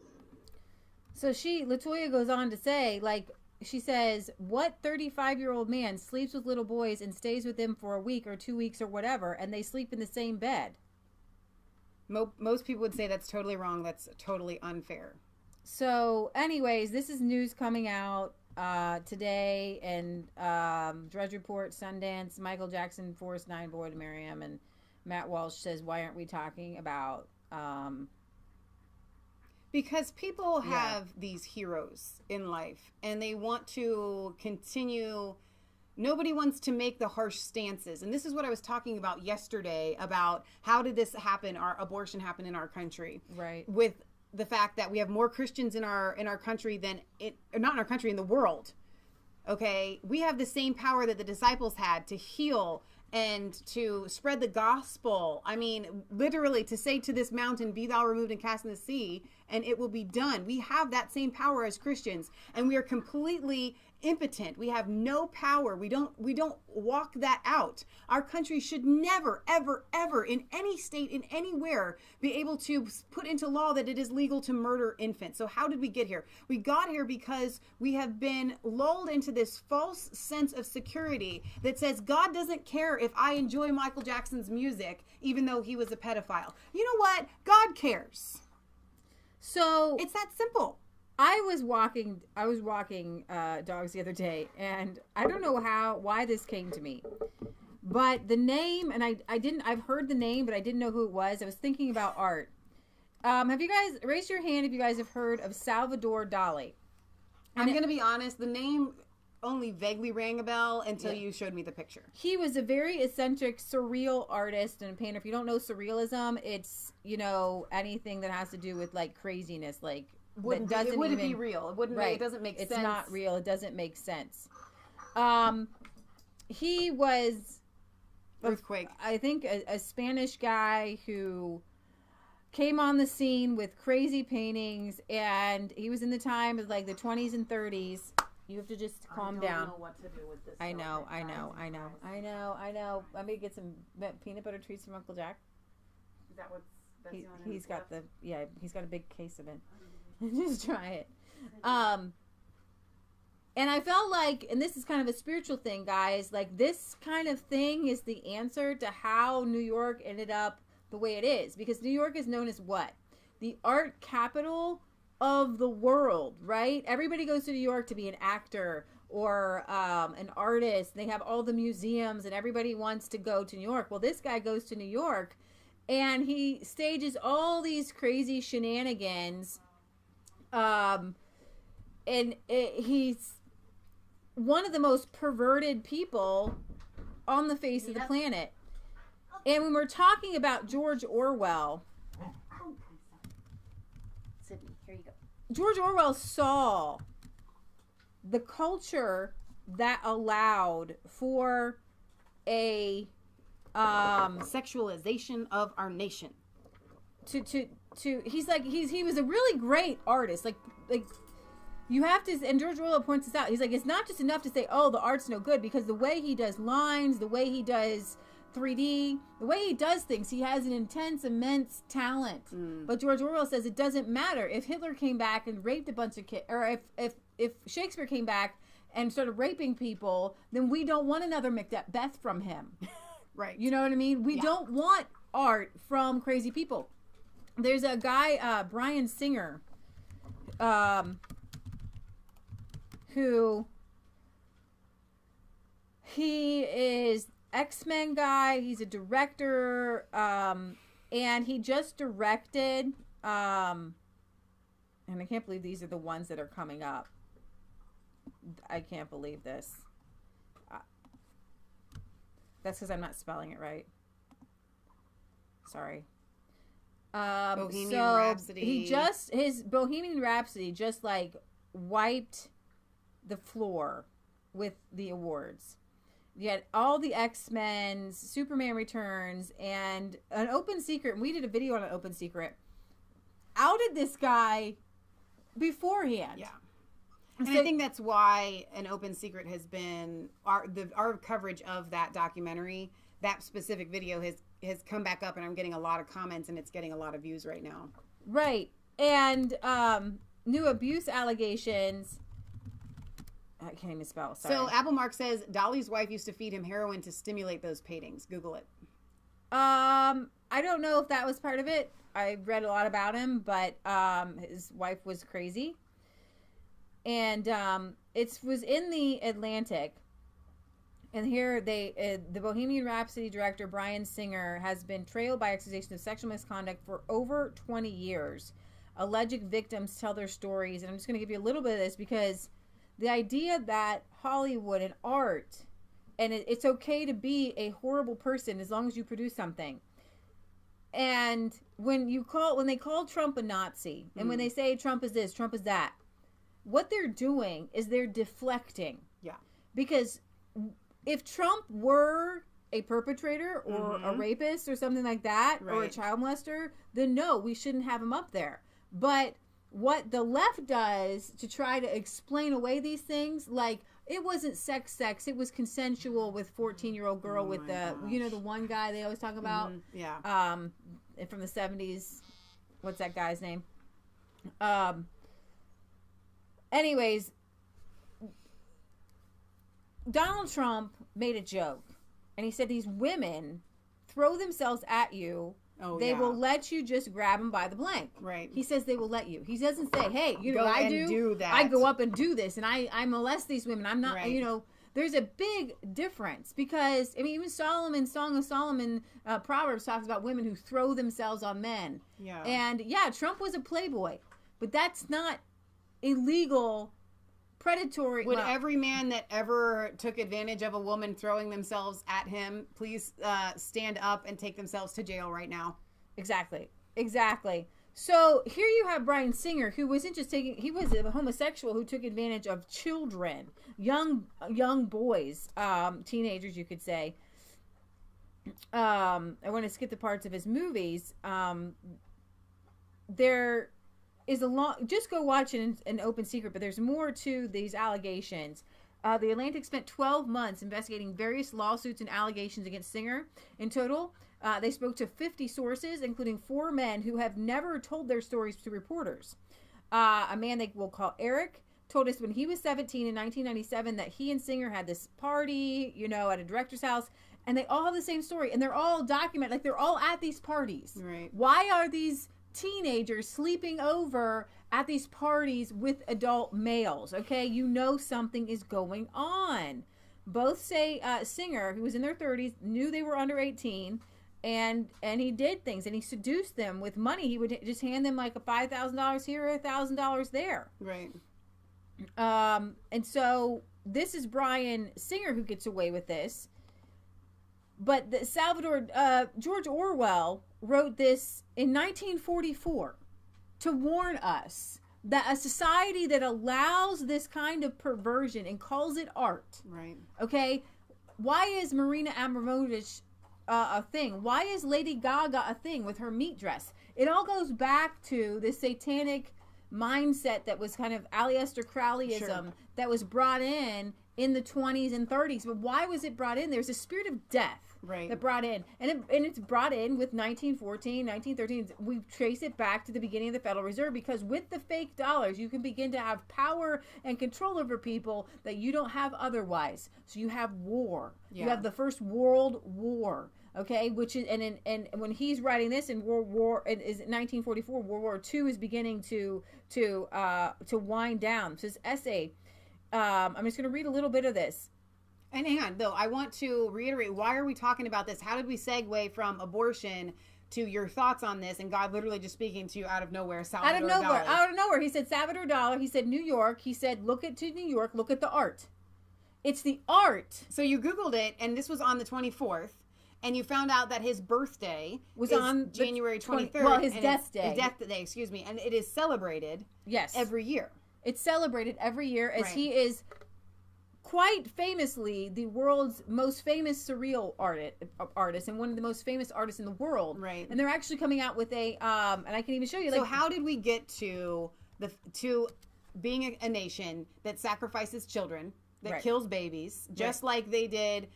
just like Herod did when he wanted to kill all of the kids that might be king. His paintings sell for $250,000, $500,000, millions. Okay, he is really famous. The degradation of our nation started somewhere. That's why you're going this way, right?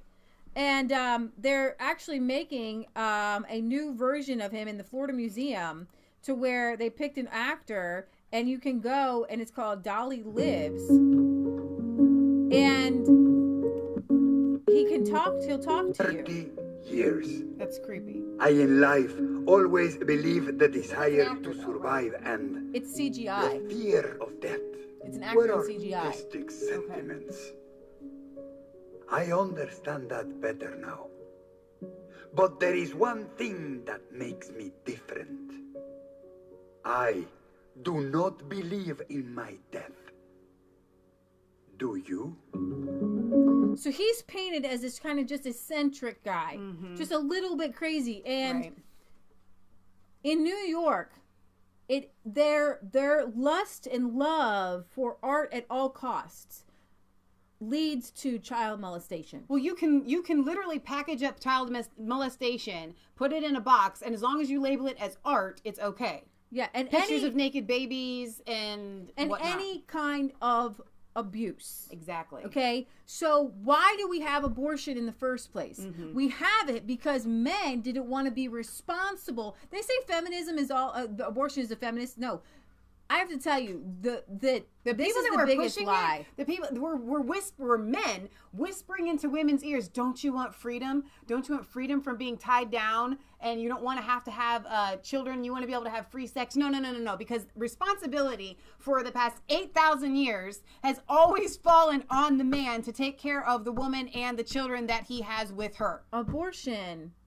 was legalized because these evil men. So yeah, when you want to talk about the patriarchy, those are the people. Right. These are some of them. They exist. These are the wicked patriarchy. These are the wicked men. Okay? Yes. This is toxic masculinity. Says, I want to have sex with as many women and people as I can. Yeah. And I want to kill any babies as a result, so I don't have to have responsibility. Yes. Okay. So when we're talking about George Orwell and we're talking about an Orwellian society, I wanted to give you an idea of the kind of guy that this is and the kind of spirit. What it is it's a spirit that permeates New York City. It's all art. And it all goes back to people like him who do crazy, stupid, perverted things, and people call it art. And it degrades the mind and the soul of the whole state. Right. Okay? So, in his own autobiography, Salvador Dali, whether he makes it up or not, says... He refers to when he was 6 years old and his sister was 3 years old. He says, I kicked her in the head as though it had been a ball. Then running away with a delirious joy induced by this savage act, he threw a boy from a suspension bridge and just sat there eating cherries. At 29 years old, he trampled a young girl until, quote, his own quote, until they had to tear her bleeding from my reach. Okay, he made a movie, and this is where I'm talking about movies and desensitizing of people. The idea was, in his mindset, he hated the normal people. He hated the families. And his dad showed him, like, pictures of venereal diseases in, like, early 1900s to teach him sex education, okay? He was twisted. He was mentally perverted. Other kids perverted him. There's, like, a really twisted mindset, okay, to mess this kid up. Well, you showed me a picture of him flinging a cat through an air and people throwing call it water art, at it but just to get this shot. But he had to throw cats through the air like 26 times just to get the shot. And he made this movie in which he wanted to show all kinds of crazy things. So and one of the most disturbing scenes is he shows a woman's eyeball, a close up of a woman's eyeball, like he slices in half. So he takes the woman and they close up on the eyeball. And he slices open a cow eyeball so it looks like the woman's eyeball is being... And this is in the 1930s, okay? Then he wants to show a decomposing donkey, so he gleefully admits to it, gleefully gouges out the donkey's eyes and slices him all open. I mean, he's an animal abuser. He's a person abuser. He admits to all this crazy stuff. And all of Hollywood touts him as this amazing person. Right, when you Google this guy, all you see is how wonderful he is. And then every once in a while, you're going to get his craziness coming up. Wow. And that's what I'm trying to get to. It's like, oh, and by the way, he was kind of a dirty, nasty person who beat women, you know? And children. And women and apparently. Children. So George Orwell writes... an incredible essay about him, and I'm just wondering if I have the whole thing. I don't think I do, actually. I wanted to get to a part where he just I want to get to the part where he talks about a society. The George Orwell article? Yeah. Well, we're going outside. Okay.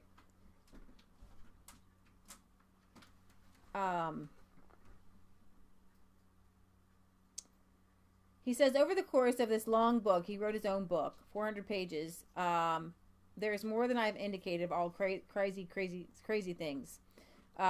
He was obsessed with rotting things. He admits that he was into necrophilia, meaning he was sexually attracted to dead things, dead people. He admits that he had a sexual attraction to Hitler and had dreamt about him. Like, That's it was so weird. Yeah, but Hitler was a woman.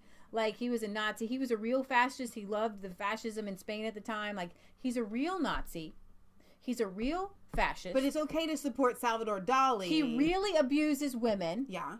But they still go and they buy his paintings, and the people in New York say he's amazing. But he's the real Nazi. Yeah. He's the real fascist. He's the real woman abuser. And that's what I'm trying to tell people, is that's why you have to hit them where it's at. Right. You have to say, if you want to pull these people out, okay, this is what I'm trying to say. Yeah. If you want to pull them out, you have to pull them out of where their minds are at. Their minds are like, oh, it's just art.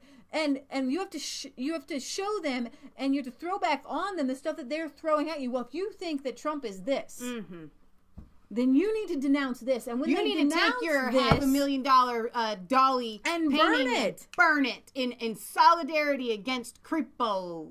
Right. The point is that you have a direct, unmistakable assault on sanity and decency. I mean, like, he takes nude photographs with women. It's like all this stuff when I Googled Marina Abramovich. That's not a word we use very often. I'm bringing it back. Decency. Yeah, decency. He is just really perverted. Since some of Dali's pictures would tend to poison the imagination like a pornographic postcard on life itself, what Dali has done and what he has imagined is debatable, but in his outlook, his character, the bedrock of decency of a human being does not exist. He is as antisocial as a flea.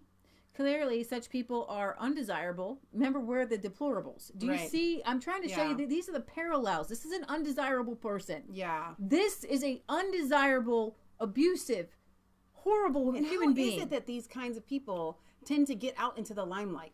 And here is the line I wanted you to say. Clearly, such people are undesirable, and as a society in which they can flourish has something wrong with it. Something wrong with it. I Googled the Twitter, and all I saw was like, Salvador Dali is amazing. He's amazing. He's amazing. But those same people will say, but Trump is a fascist. You guys know he wrote a painting called The Great with the M word of Hitler. His favorite thing was stuff.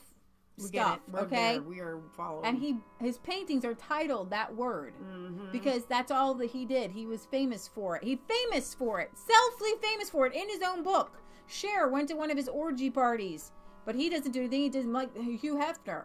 He watched, and that's what I'm just saying that he is a disgusting, perverted human being. Yeah, and that's who where deserves all this to be stuff... called out. Okay, so I'm going to move on from this, but one of his great works of art was a mannequin rotting in a taxi cab, a naked woman, bloated and just rotting in a taxi cab, and like these are his. That's weird. But see, he was friends with everyone. He did a movie that didn't actually get released until recently with Walt Disney. Okay, but Walt Disney thought he was too far. Alfred Hitchcock thought he was too far.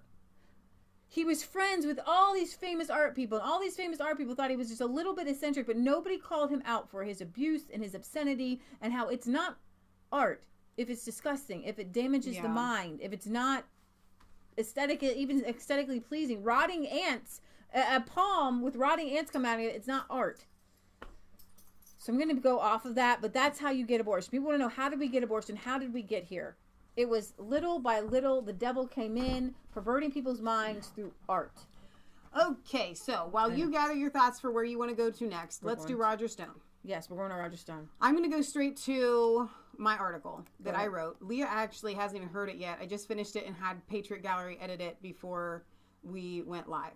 Okay, so again, we're going back to resistancechicks.com. Awesome. And we will play some videos on Roger Stone. But before we do, I'm going to read you my article here. Let me make sure that I've got you guys with me. All right, we do. I titled it, Roger Stone Arrested. We are at war against the deep state. This is a screenshot, and I'm going to show it to you later, but look at this guy's smirk. That's the CNN reporter that just so happened to be there during the raid. FBI, open the door. Those are the words that Roger Stone was greeted with Friday morning, just around 6 a.m. Eastern Standard Time, January 25th, 2019. The FBI served an arrest warrant along with a search warrant for his home. In Stone's own words, they, quote, terrorized his wife and his dogs. Roger Stone has been released on a $250,000 bond and says his attorneys estimate his legal fees, I may have to re-edit it, his legal fees will reach upwards of $2 million. I will not be pleading guilty, Stone said in his exclusive interview with Alex Jones on Infowars, and I will not be pressured into bearing false witness against the president. As long as I have a breath left in me and a dollar to my name, I will fight this. Paul Joseph Watson reported during a prescient text message exchange with Alex Jones, that's right here, last night. Stone also expressed his fear that, in his own words, they were setting me up for the kill. In a subsequent phone call, Stone said that he expected his arrest was imminent. Now, this was a tweet. If they had his phone tapped between Roger Stone and Alex Jones, and so Roger sends him this link. Did I say text? You said tweet. Oh, excuse me, text. Then Alex says, "Sounds like they are in the act of rehabilitation. Why would they humanize?" And then Roger Stone says, "Setting me up for the kill." Conveniently, CNN was on scene an hour before the FBI raid, stating they weren't tipped off by the FBI, but just had a gut feeling that was a place they needed to be. A bigger load of crock was never attempted to be peddled. If you believe that line, listen for the crazy wagon sirens, you need to be taken away. Talk about a smirk. And I was thinking about the Covington Catholic boy. I took a screenshot of the smirk of the CNN reporter's face when he was asked what Stone's reaction was upon opening the door, and the reporter was as giddy as a schoolboy, like the cat that ate the canary. Someone sit this kid down with me to play poker. I have a feeling I'd win. But who is Roger Stone anyway, and why is this such a big deal? I had 2 friends on my Facebook page respond with, "Who is that guy?" Stone has been a personal friend and advisor to Donald Trump for over 40 years. But if that was his only crime, and you can rest assured that in and of itself is a crime as far as the mainstream media and the FBI are concerned, it would be one thing. But that isn't the crime they want to hang him for. They are accusing Stone of lying during, like I said, I didn't edit this. Patriot Gallery edited it for me. She must have read fast.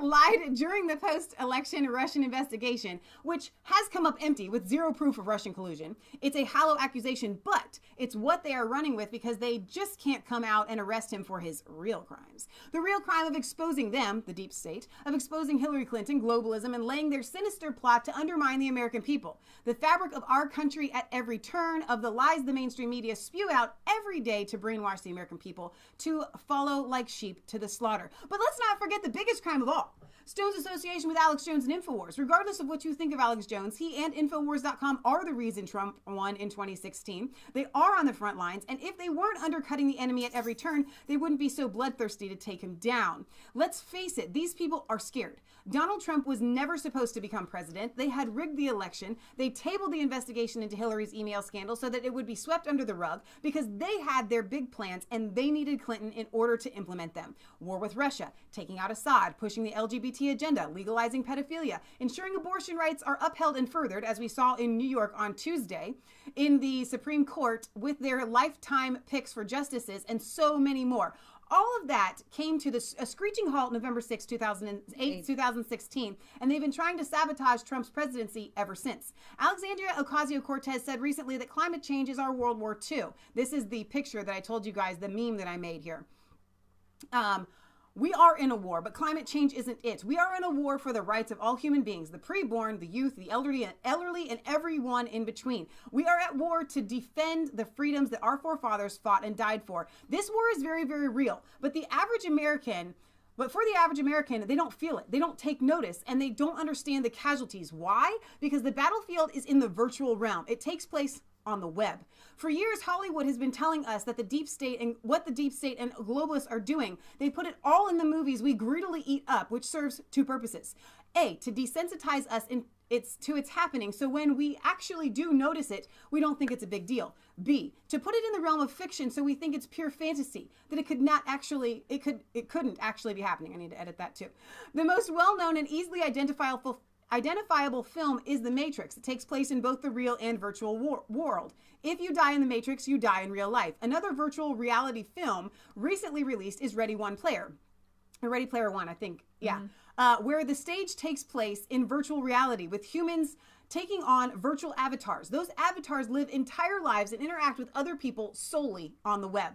Today, thanks to the internet and media, battles are fought every day for our minds. The soldiers use the court of public opinion to gauge a victory. So what happens in this war when the other side holds all of the weapons to unperson you, to take you out of the game, out of the battle? They've done so to Milo Yiannopoulos, Alex Jones, Laura Loomer, Tommy Robinson, and countless more. At first, they just harass you like they've done with us on Resistance Chicks on our YouTube channels. They censor you. They hide you in a back room, demonetize you. On Twitter, they make it so that nobody sees your tweets. I'm Make back. it so I that was actually out of the doghouse, and I was so excited when some people started to see my tweets, and I'm back. And now in. you've been clamored back into the box. Make it so no one can find your content. They time out your channel and pull your live streaming ability. And then, when that isn't enough to keep you down, when you refuse to bow to their encouragement to self-censor, then they ban you from Facebook or Twitter. And if that weren't enough, they come after your Patreon accounts or shut down your PayPal account like Alex Jones. But then, after all that, if you still don't bow down to worship their gods, they pull off the gloves and come after you in the real world. They print lies about you in the newspaper. They file lawsuits against you like they've done to Alex Jones. They threaten you, and then they arrest you like Tommy Robinson and Roger Stone. And when you really expose them with proof, they just flat out kill you and cover it up like Seth Rich and Justice Scalia, or the countless doctors who have exposed the vaccine industry for killing and harming children. So we are at war, Alexandria Ocasio-Cortez. That's not supposed to be a question mark. You'd better believe we are, and we're willing to put our reputations... It is. So are we at war? Oh, excuse me. Thank you. Our reputations, livelihoods, and very lives on the lines for the cause of truth and justice. We will not rest until our rights are restored, until our republic is safe, and the most innocent in it are protected from being brutally murdered in what should be the safest place on the planet, its mother's womb. We are with you, Roger Stone. No, she's right here. So every once in a while, I do get that was awesome in me to write something, and that's what I love having ResistanceChicks.com for. But every word that I spoke there was meant to highlight the fact. Every time Michelle writes something on the Resistance Chicks, it's so good. I'm like, oh my gosh, this is like awesome. It's meant to showcase the fact that we are at war, right? And the war is taking place virtually. It is like the Matrix. It is like Ready Player One, however you say it. You're inside. You go into this box. You guys are there right now with us on the battlefield. This is the Civil War is virtual. Trump would not have become president without the internet. No, we're in a virtual civil war, and they've made movies to tell us that that's what's going to be happening. That's what's happening. So we're literally, liberals and conservatives are literally battling out. So when you see them go after the young kids, that's when they're saying, we know that in virtual reality, it spills over into reality, and people start to dox people, and they show up at their work. Right. And that's what's happening like in Ready One Player. But here's the thing. What is Roger Stone even charged with? Lying to the House, basically. And if that were the litmus test... Hillary's going to jail. Former Director of National Intelligence James Clapper lied under oath about the NSA surveillance program. He faced no legal consequences and was instead rewarded with a job at CNN. James Clapper should not have been... part of the CIA, and he's asked, does the NSA collect any type of data at all on millions of hundreds of millions of Americans? His response was, no, sir, it does not. Clap him in irons. Clap him in irons. But here's the thing. They have the entire FBI. They have the entire FBI. I'm thinking that we're probably going to have to cover Donald Trump and the wall and everything maybe tomorrow or the next day or Monday, because we're running short on time. Because I want to talk about show you a couple more videos about Roger Stone. I do have videos up if you want me to play them. I do. But Donald Trump says about Roger Stone, this is the greatest witch hunt in the history of our country. No collusion. Border coyotes, drug dealers, and human traffickers are treated better. Who alerted CNN to be there? So if you want to show it. That is the real question. Sarah Sanders, and I wanted to show you this. Sarah Sanders asks if the FBI will be raiding the homes of Hillary Clinton, James Comey, and James Clapper Friday morning after Stone's indictment. Mueller's house needs to be raided, and he needs to be arrested. The standard. You know what I'd love? I would love for Trump to go to Mueller's house and perform a citizen's arrest. A Trump presidency's arrest. Will this same standard apply to people like Hillary Clinton, James Comey, Clapper? Will we see these same people who we know have also made false statements?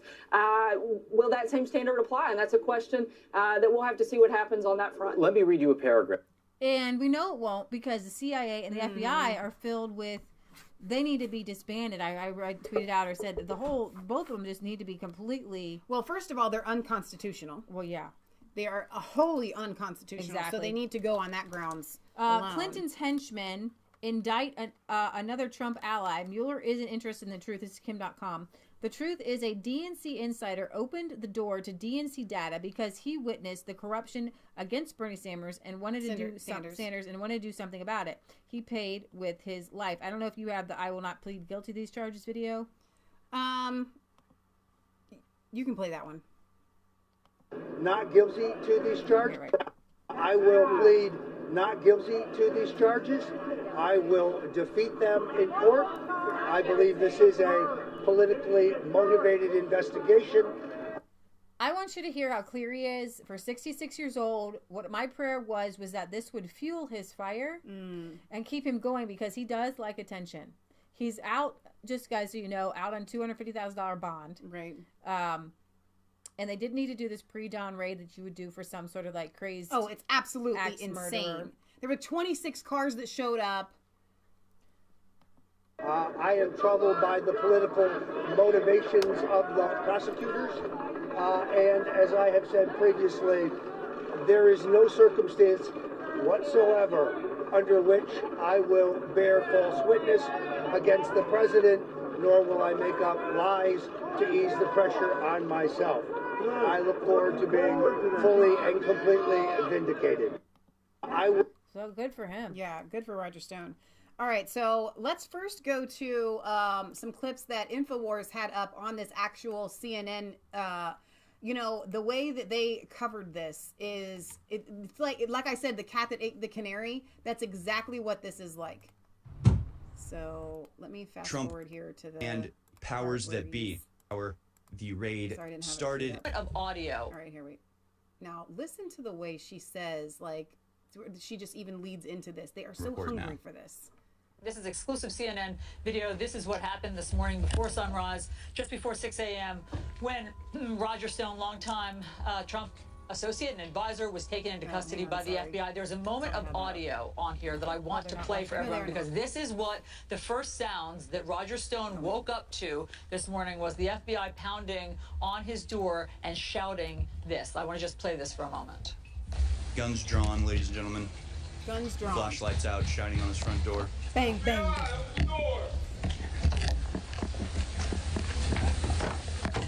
This is the police state in action, ladies and gentlemen.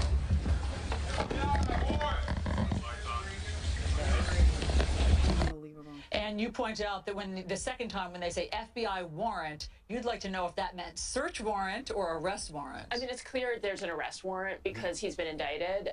And the question, I think, is did they serve another warrant, a search warrant at the same time? You know, we'll know that, I think, probably soon enough. If the agents stayed and went into the house and spent time there, the answer will be probably yes. If Unimportant speculation by the CNN panelists. When they took Stone out, then the answer is probably no. You also have been pouring through. Hang on one second, David. You've also been pouring through this, and just so people know maybe why the FBI showed up in force. They allege high-level obstruction here by Roger Stone. The extent he went to lie and deceive and to dodge and to tamper, according to this indictment, is extraordinary. It's extraordinary. Hang on, I'm gonna pause right there, and we're gonna come back to that. But I have to pause and comment on that a little bit here. We rarely ever show CNN footage, okay, because it churns my stomach. But you have to see the lengths that they go to lie and deceive, okay? What they accuse Roger Stone of is what they're doing right now in this very video footage. Okay, so I want to talk about that. But in addition to that, I want you to take notice, because if you're like us, you never watch CNN. Okay, but my entire life, when something comes on the news and they show the FBI coming in with force and banging on the door, I already go to that person is guilty. So why was CNN there at the raid? So that they could get footage, so that you could show that, so you could hear the bang, bang, bang, FBI, open up, warrant. It's so that it puts inside of your mind and plants the seed already that Roger Stone is guilty. Otherwise, CNN would not have been tipped off to be there, because if it was just going to be something that had nothing to do with publicity and putting things out there, they could have, CNN didn't need to be there. They could have just reported on it. It seriously is CNN staging things. Greta Van Susteren, not really partisan person, says CNN cameras were at the raid of Roger Stone, so FBI obviously tipped off CNN. Even if you don't like Stone, it is curious why Miller's office tipped off CNN instead of trying to quietly arrest Stone. Quiet arrests are more likely to be safe to the FBI and the person arrested. Sarah Carter says, I just wonder what the armed FBI agents were thinking when they stormed Roger Stone's house in a pre-dawn raid with heavy weapons and tactical gear, and found an old disheveled guy in pajamas with glasses answering the door. Roger Stone doesn't keep weapons in his house. Right. So hang on. Let me go back to what CNN just said here.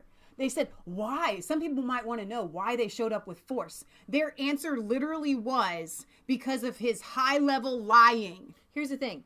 No allegation related to collusion. No allegation related to hacking the DNC emails. No allegation of the 2016 campaign criminality. Just a few more, quote, alleged process crimes, meaning you committed the crimes in the process of us investigating you. Setting people up, tripping people up to lie and to get caught in a lie. Right. It's a honey trap. You came up to me this morning and you were like, listen, Michelle, if you ever get arrested. Yeah. And they ever bring you in before a House committee or a Senate committee, don't say anything anymore, guys. Don't say anything to the police. Don't say anything to the FBI. Exercise your pleading of the fifth. You know, seriously, because this is absolutely ridiculous. Let me finish off this video and then we can go to either. What about this? Is WikiLeaks planning a, quote, October surprise? That was from CNN. They're all saying that, how did Stone know about this WikiLeaks stuff? Because WikiLeaks kept dropping things. Something's coming. Yeah. All right, here. Let me go to this here. We'll finish. I know it's sickening, but we're going to do it. Joining us now is CNN producer David Short. And we'll get back to that in just a second. There you see the of Roger Stone. But they go back to that after the hour. Here we go. He was on the scene when this happened smile. In Fort She's Lauderdale. Smiling. Tell us She's trying to keep everything that transpired this morning. Allison, an extraordinary morning. We were here at 5 a.m. waiting for whatever was going to happen. It was dark, 6 a.m., just after the hour. About a half dozen police vehicles with sirens, but no sound. Silent sirens pull in front of this Fort Lauderdale home where Roger Stone was presumably asleep. The lights were off in the house. About a dozen officers, FBI agents wearing tactical vests and with large weapons, fanned out across his front lawn. One went up to the house and rapped on the door, shined a flashlight inside, said, FBI, open the door. Moments later, as you heard in the video, it said FBI warrant. That's what the agent said. We then saw a light go on the second floor, and moments later, there was Roger Stone in the doorway. That was our video exclusively you saw shot by Gil De La Rosa. Exclusively, because we got an exclusive exclusive tip tip-off. in Fort Lauderdale this morning. What was Roger Stone's reaction? Did you watch them take him into Smart. custody? Look at that. Hang on, wait. I want y'all to look at this boy's face. Look at this white privileged boy with his white privileged smirk on his face about how happy, and the cat that he ate the canary face that he makes here when she asks him what Roger Stone's reaction was. He gets so excited to tell her this. Watch how happy he is. What was Roger Stone's reaction? Did you watch them take him into custody? It was so great. It was so awesome. We were being moved away as it was happening. We were trying to bring you as much as we could as it was happening. We saw Roger Stone come to the door, obscured by an FBI agent. He was not wearing his usual attire, which is, as we know, these fancy suits. He was in sleepwear. Roger Stone, he had his glasses was on Twitter trying to find out things, and Roger Stone is on Tucker Carlson right now as we speak. Diggy dog. Or he was about 10 minutes ago, and since it's live, I can go back. I love it. We're gonna end with this, okay? Because we got to go. But They all frothed at the mouth. One CNN reporter said he jumped his car, couldn't wait to get to work. But here's Roger Stone on Fox News. He was arrested this morning, and now he's on Fox News tonight. So bad. It's corrosive. It's one of the main problems with our political system, actually. Everybody lies all the time. But there is at least one thing that is worse than lying, even lying under oath, and it's the selective application of federal law. One standard for the powerful and well-connected, former attorney generals, for example. Another standard for barefoot 66-year-old men with unfashionable political views. Some people skate, others are destroyed. It all depends on who you know. Yep. That's what America is becoming, and we ought to fight that. Roger Stone joins us tonight. He's been in the news all day. He's the author of a new book called The Myth of Russian Collusion. Roger Stone, thank you for joining us. Thank you. Good to be here, Tucker. I'm a little tired, but I'm glad to be here. So just to get the mechanics of what happened this morning out of the way, we've seen the tape shot by CNN, which remarkably was across the street from your house very early this morning, and we saw the very large number of armed federal agents bringing you out of the house. Is there something we don't know? Do you have an arsenal at home? Had you made threats against prosecutors, threats of violence? I mean, is there context that we don't have? No. Well, first of all, it's disconcerting that CNN was aware that I would be arrested before my lawyers were informed. So that's disturbing. If it was a dangerous situation, which would merit the SWAT team, well, then CNN's cameraman would be in danger. I don't know why they would be allowed to be there. I had no firearm in the house. I don't have a permit for a firearm. I don't own a firearm. Only my wife, my 2 dogs, and my 3 cats were at home. I'm not a flight risk. In fact, I think my passport has expired or will expire in a few days. I have no record of criminal past. And frankly, they just could have contacted my attorney, and I would have voluntarily turned myself in.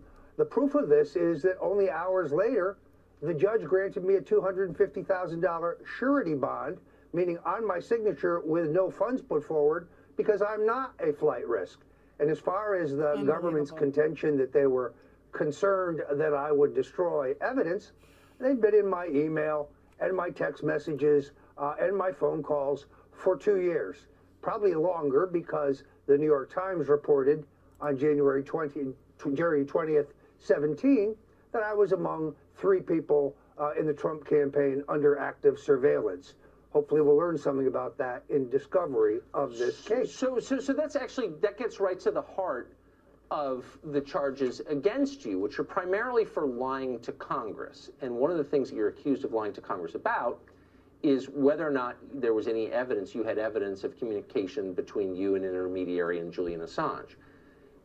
Did you lie about that? Again, given that you knew that they had your electronic communications and would know the answer already, wouldn't that be a stupid thing to lie about? What is this charge about? Yes, indeed. It's really simple. I did forget that I had text messages from an old cell phone that were entirely exculpatory, which proved that everything I had said about Credico being my source regarding the significance and the October release date of the WikiLeaks material was accurate. I believe he lied to the grand jury about that. That's been reported, but he appears not to be being prosecuted for perjury. But I forgot exculpatory information, and therefore I will. If anybody had bothered to read my my website, The Stone Cold Truth, they would know that I basically refuted and documented the refutation of virtually every charge in this indictment. The indictment is thin indeed. So what is this about? It's about silencing me. There's a war on alternative media. There's a war where they're trying to criminalize political expression. There's a war where they're trying to criminalize free speech. The efforts to shut down my show at Infowars, the efforts to silence Alex Jones, who's one of my greatest supporters and proponents, are part of this war. So I intend to plead not guilty. I believe I will be vindicated. It's funny to watch Preet Bharara on CNN say this is a slam dunk, calls me a liar. Here's a guy who a federal judge lashed for lying in the William Walton case. You're the liar, Preet. So, and then watching reporters jump to conclusions, Tucker, and say, oh, well, The Trump campaign official who directed Stone to find out about WikiLeaks was Donald Trump. No, it was not. There are several things in here in the indictment that are simply not true. So who was it if it wasn't the president? Who was? Well, I have to speculate about that because since it never happened, it appears to me that they have composed testimony for someone. Perhaps Rick Gates, perhaps Steve Bannon, perhaps someone is bearing false witness against me. But knowing what's in my email and my text messages, there is no corroboration whatsoever for this. And as for my email exchange with Steve Bannon, everything I told him in the exchange was publicly reported information. Politico reported that after Assange announced on October 1st that he had nothing that day but would have releases every week for the next 10 weeks and that all information on the election pertaining to the election would be released in the weeks before the election. That was public information. It had also been reported that Assange had security concerns that day. So the two things I told Bannon were public information, not the slightest bit controversial. When and how did you learn that WikiLeaks had these stolen emails?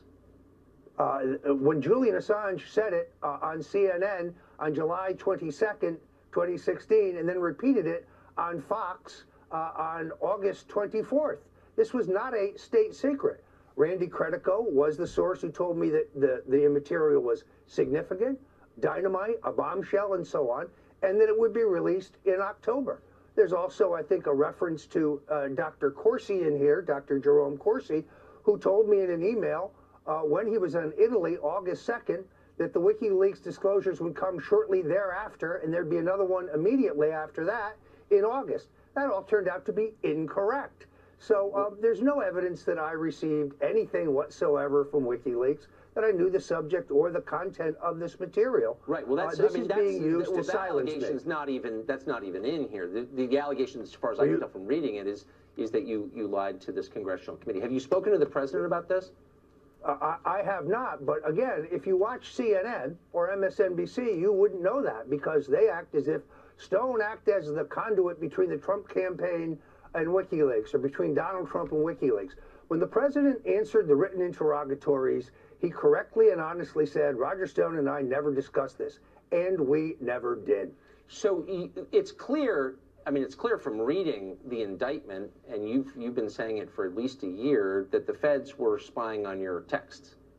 There's no question about it. I don't think there's any question. I agree, based on the indictment that they released today. So given that they're reading all of your texts, you text with a huge, I happen to know, a huge number of journalists, including me, and some of them, work for CNN even maybe. All of those texts were being read by a federal prosecutor. What do you think those journalists, some of whom are talking about this case right now on TV, think of that? That's the amazing thing, is the press is not coming out and standing up against this war against free expression, this war against the First Amendment, which is really a war against the press. Look, Tucker, I think we both know the game here. Wear Stone down financially, make sure that he's broke so that he has to plead guilty to these charges, even though he didn't commit them, and then try to flip me against the president. I'm facing $2 million now in potential legal fees. People can go to stonedefensefund.com to help me, stonedefensefund.com. I'm in for the fight of my life, but I will not quit. I will not fold. I will not bend. I will not bear false witness against the president.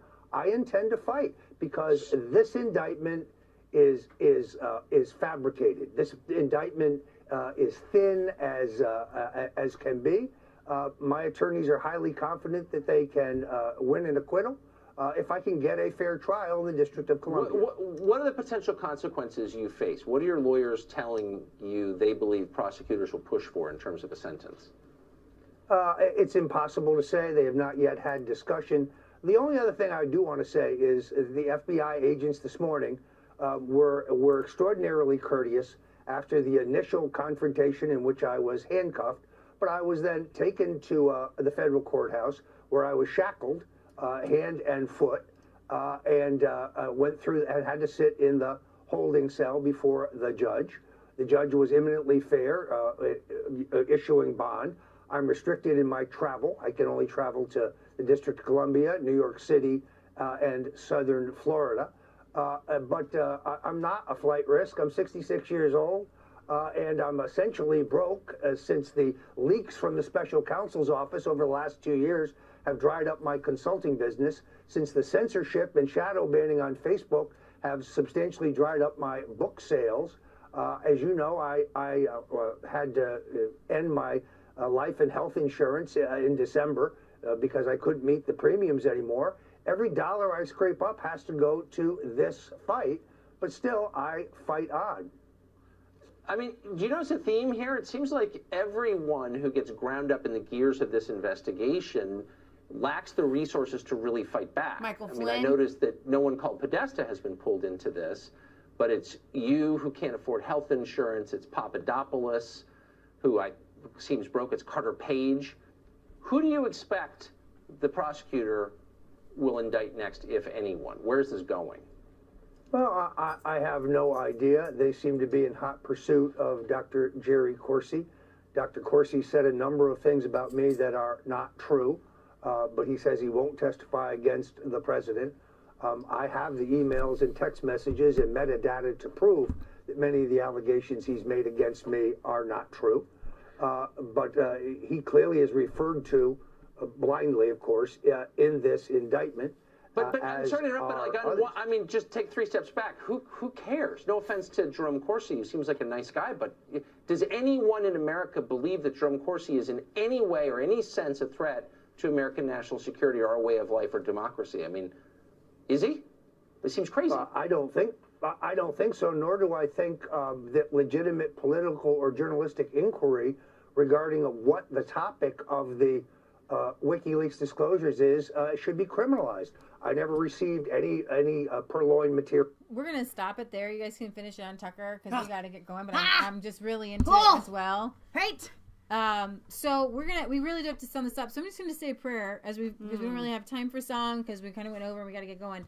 But God, I just lift up Roger Stone to you and all of the people who have been wrongfully accused, like General Flynn and even like people like Roy Moore and the Covington kids. And what we keep seeing here, Father, is like Kavanaugh, a system where the people on the, we're not even going to say left and right, but the people on the wrong side of justice, thank you, you have the ability to use our government that your gospel created. They have perverted it to go after good people. And the Bible says that when the evil are in power, good people hide. And this is why good people hide, because they will bring you down. They will take you out. But we know, God, that you're bigger and you're better and you're stronger, and that this is a civil war that we are going to win. It's not even a civil war. It is a spiritual war where we are excising the demons of the Salvador Dalis and the Margaret Sangers and the Rockefellers and the Carnegies and the Fords and all the seeds they sowed, and we're pulling up the weeds, and people are dying because it's like Lord of the Rings. But God, we know that you're calling us to do this. You're calling us to do these fights because you've already said the battle is not yours, but the battle is the Lord's. So the battle is not ours, but it's the Lord's. So God, I just pray for justice, eventual justice for the Roger Stones and everybody else who is caught up in this craziness, pulled out and of their innocent mother's babies. wombs. And we thank you, God, that you're going to heal this nation and the people that wake up from the trance that they're in. I pray that they come to know you, that they come to know the power of forgiveness, that we will embrace them. All they need to do is turn and stop being evil, and we'll embrace them, and we can love each other, and we can be a country and a family once again. And we thank you, Father God, that you are putting signs in the heavens to let us know that you are literally causing a quantum shift, and that America is going to be great again because America is going to be righteous again. In Jesus' name, amen. Amen. Are you going to go to the pet visit? Yeah. Okay, so you can go ahead and do that, but I forgot I needed to do a caveat. Not a caveat, but my mom had, after she edited my article that I'm going to go back and re-edit, which I'm sure she edited a lot of mistakes. I was typing fast. She said, Michelle, I want to add something that I didn't add into your article.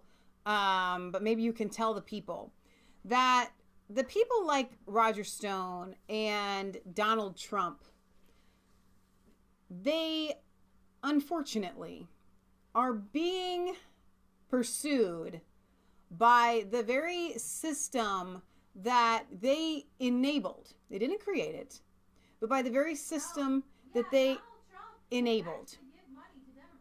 And yeah, Donald Trump actually did give money to Democrats. The system that we live in, the society that we live in, that Christians caved to allowing contraception and then abortion and pornography and allowing that to run rampant in our nation and going after pleasing the flesh all the time.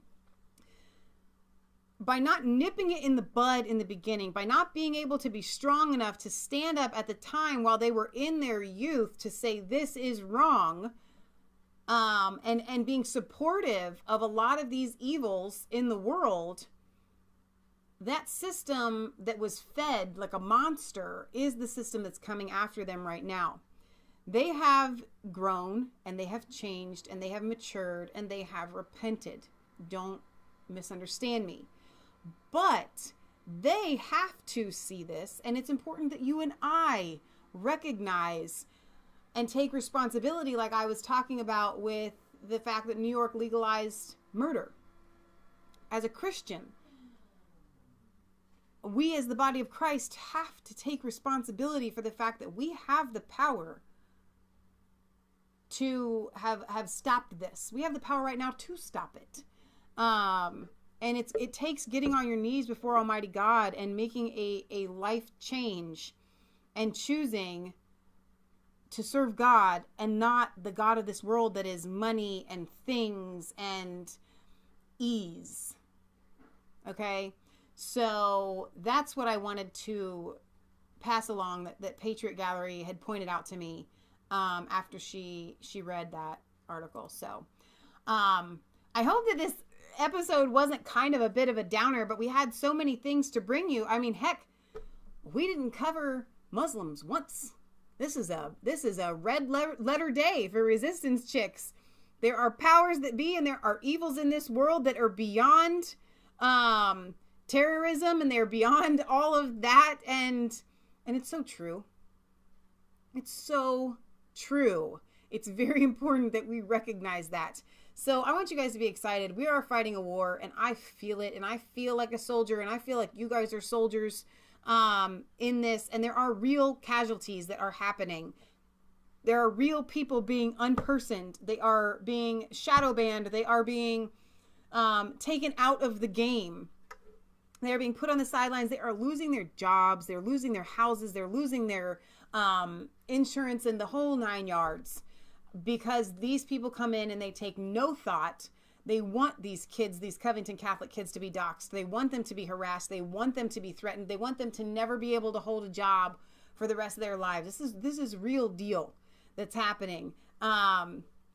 So, and you guys are part of the winning side, because we fight this war, but we know who wins in the end, and we know that God fights on our side, and I feel it. But the fact that they're all screeching like little demons and they're pulling off their masks of being a sheep and a wolf in sheep's clothing, and you get to finally see them for who they are, these demon people laughing at babies being killed, and how that's amazing. Like, this is pure Satanism. It's satanic. You can see it. It has the devil's face written all over it.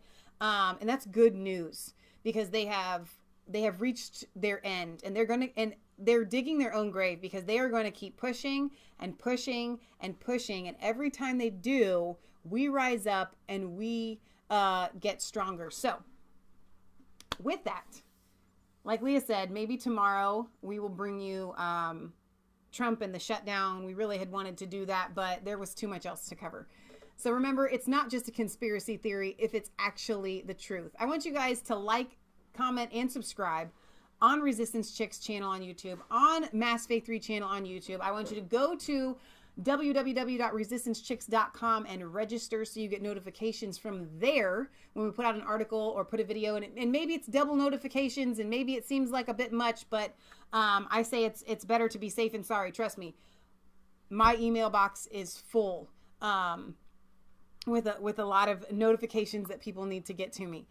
So send me an email. Tell me what you guys think. Tell me what you're going through. Tell me your story in how people react when you interact with them on these kinds of topics with your family or whatever. And if you do send us letters, they will get read on air unless otherwise stated not to read on air. So you can send us your letters to P.O. Box 107, Milford, Ohio 45150. We would love to hear from you guys. Thank you for being here, as always.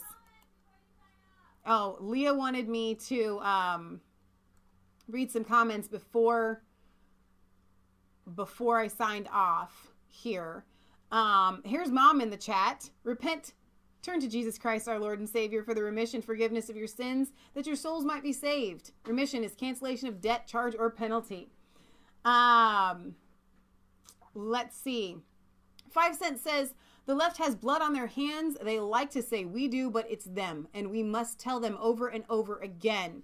Scotty says the Catholic student / Indian man was just another attack on white conservative Christian men. The kid is guilty of standing and smiling, and now he's demonized because they hate the group he represents. Well said. Let's see. Clapper is a liar and guilty as heck, Kate says. Boomers are a big problem, Kate also says. 5 cents, yeah, the boomers did it. You know, and in all honesty, my mom is of the baby boomer generation, a late version of it, but they did mess up a lot of our country. Like, they really, really did. But you know who messed it up for them is the fact that people came back, their country was obliterated. Their dads died in World War II. Their moms went to work. The family unit was... The baby boomers are the example of what happens when you tear apart the family unit. Kids become rebellious. And that's what they did. They went and they rebelled at every turn. And they turned away from God. So, all right. I think that we will... read more comments on Sunday, and like Leah said, maybe we'll go live tomorrow sometime if we have a chance. So, Bill Burnett sent me an email, said, bravo on your Roger Stone article. Your program is most stirring tonight. What is happening to the Patriots today is exactly the way they destroyed the leaders among my fellow Patriots speaking out in the 70s and 80s. This is why I've been keeping you all in prayer constantly. I know how much danger you are actually in. God bless you. I'm going to be perfectly honest, and not that I think of myself as anything, because they have really shoved our channel into the back room of YouTube and put a lid on it, locked away the key almost. Did Kansas just take the van? Yeah, I'll be fine. I'll get there. Well, you can't walk there because we're already late. Leah, but we were supposed to be there at 8. How about you take the big truck? She says, how about I sign off? But I did think to myself when Roger was arrested, and I thought, you know, he knew he might be arrested, so I'm sure he already thought to himself what it would be like to hear bang, bang, bang, FBI. It still doesn't make it any better when it happens. But I thought, you know what? It's probably a good idea. I have already played out scenarios of stalkers coming at me. I'm ready. I have played out various scenarios to make sure I walk in the power of God and also wisdom, so that I have ways and means to defend myself should that happen. At the same time, it might not be a bad idea to play a scenario where we hear boom, boom, boom, FBI or something like that, because you don't want to be caught off guard, and you just never know these days. You know? You never know. So thank you guys for your prayers. They are wholly appreciated. So thank you guys for that. You guys are like family to us. So we love you. God loves you. God bless. Applemark says, I see your 4-inch blade and I raise you a 9mm. You never know what I've got with me. Let's just put it that way. All right. We will see you guys back on Sunday. There goes Leah. Oh, look, show them how cute you are all dressed up. It's cold out, baby. It's so cold out there. All right, you guys. Good night, and we will see you back on Sunday at 1 p.m. Eastern Standard Time.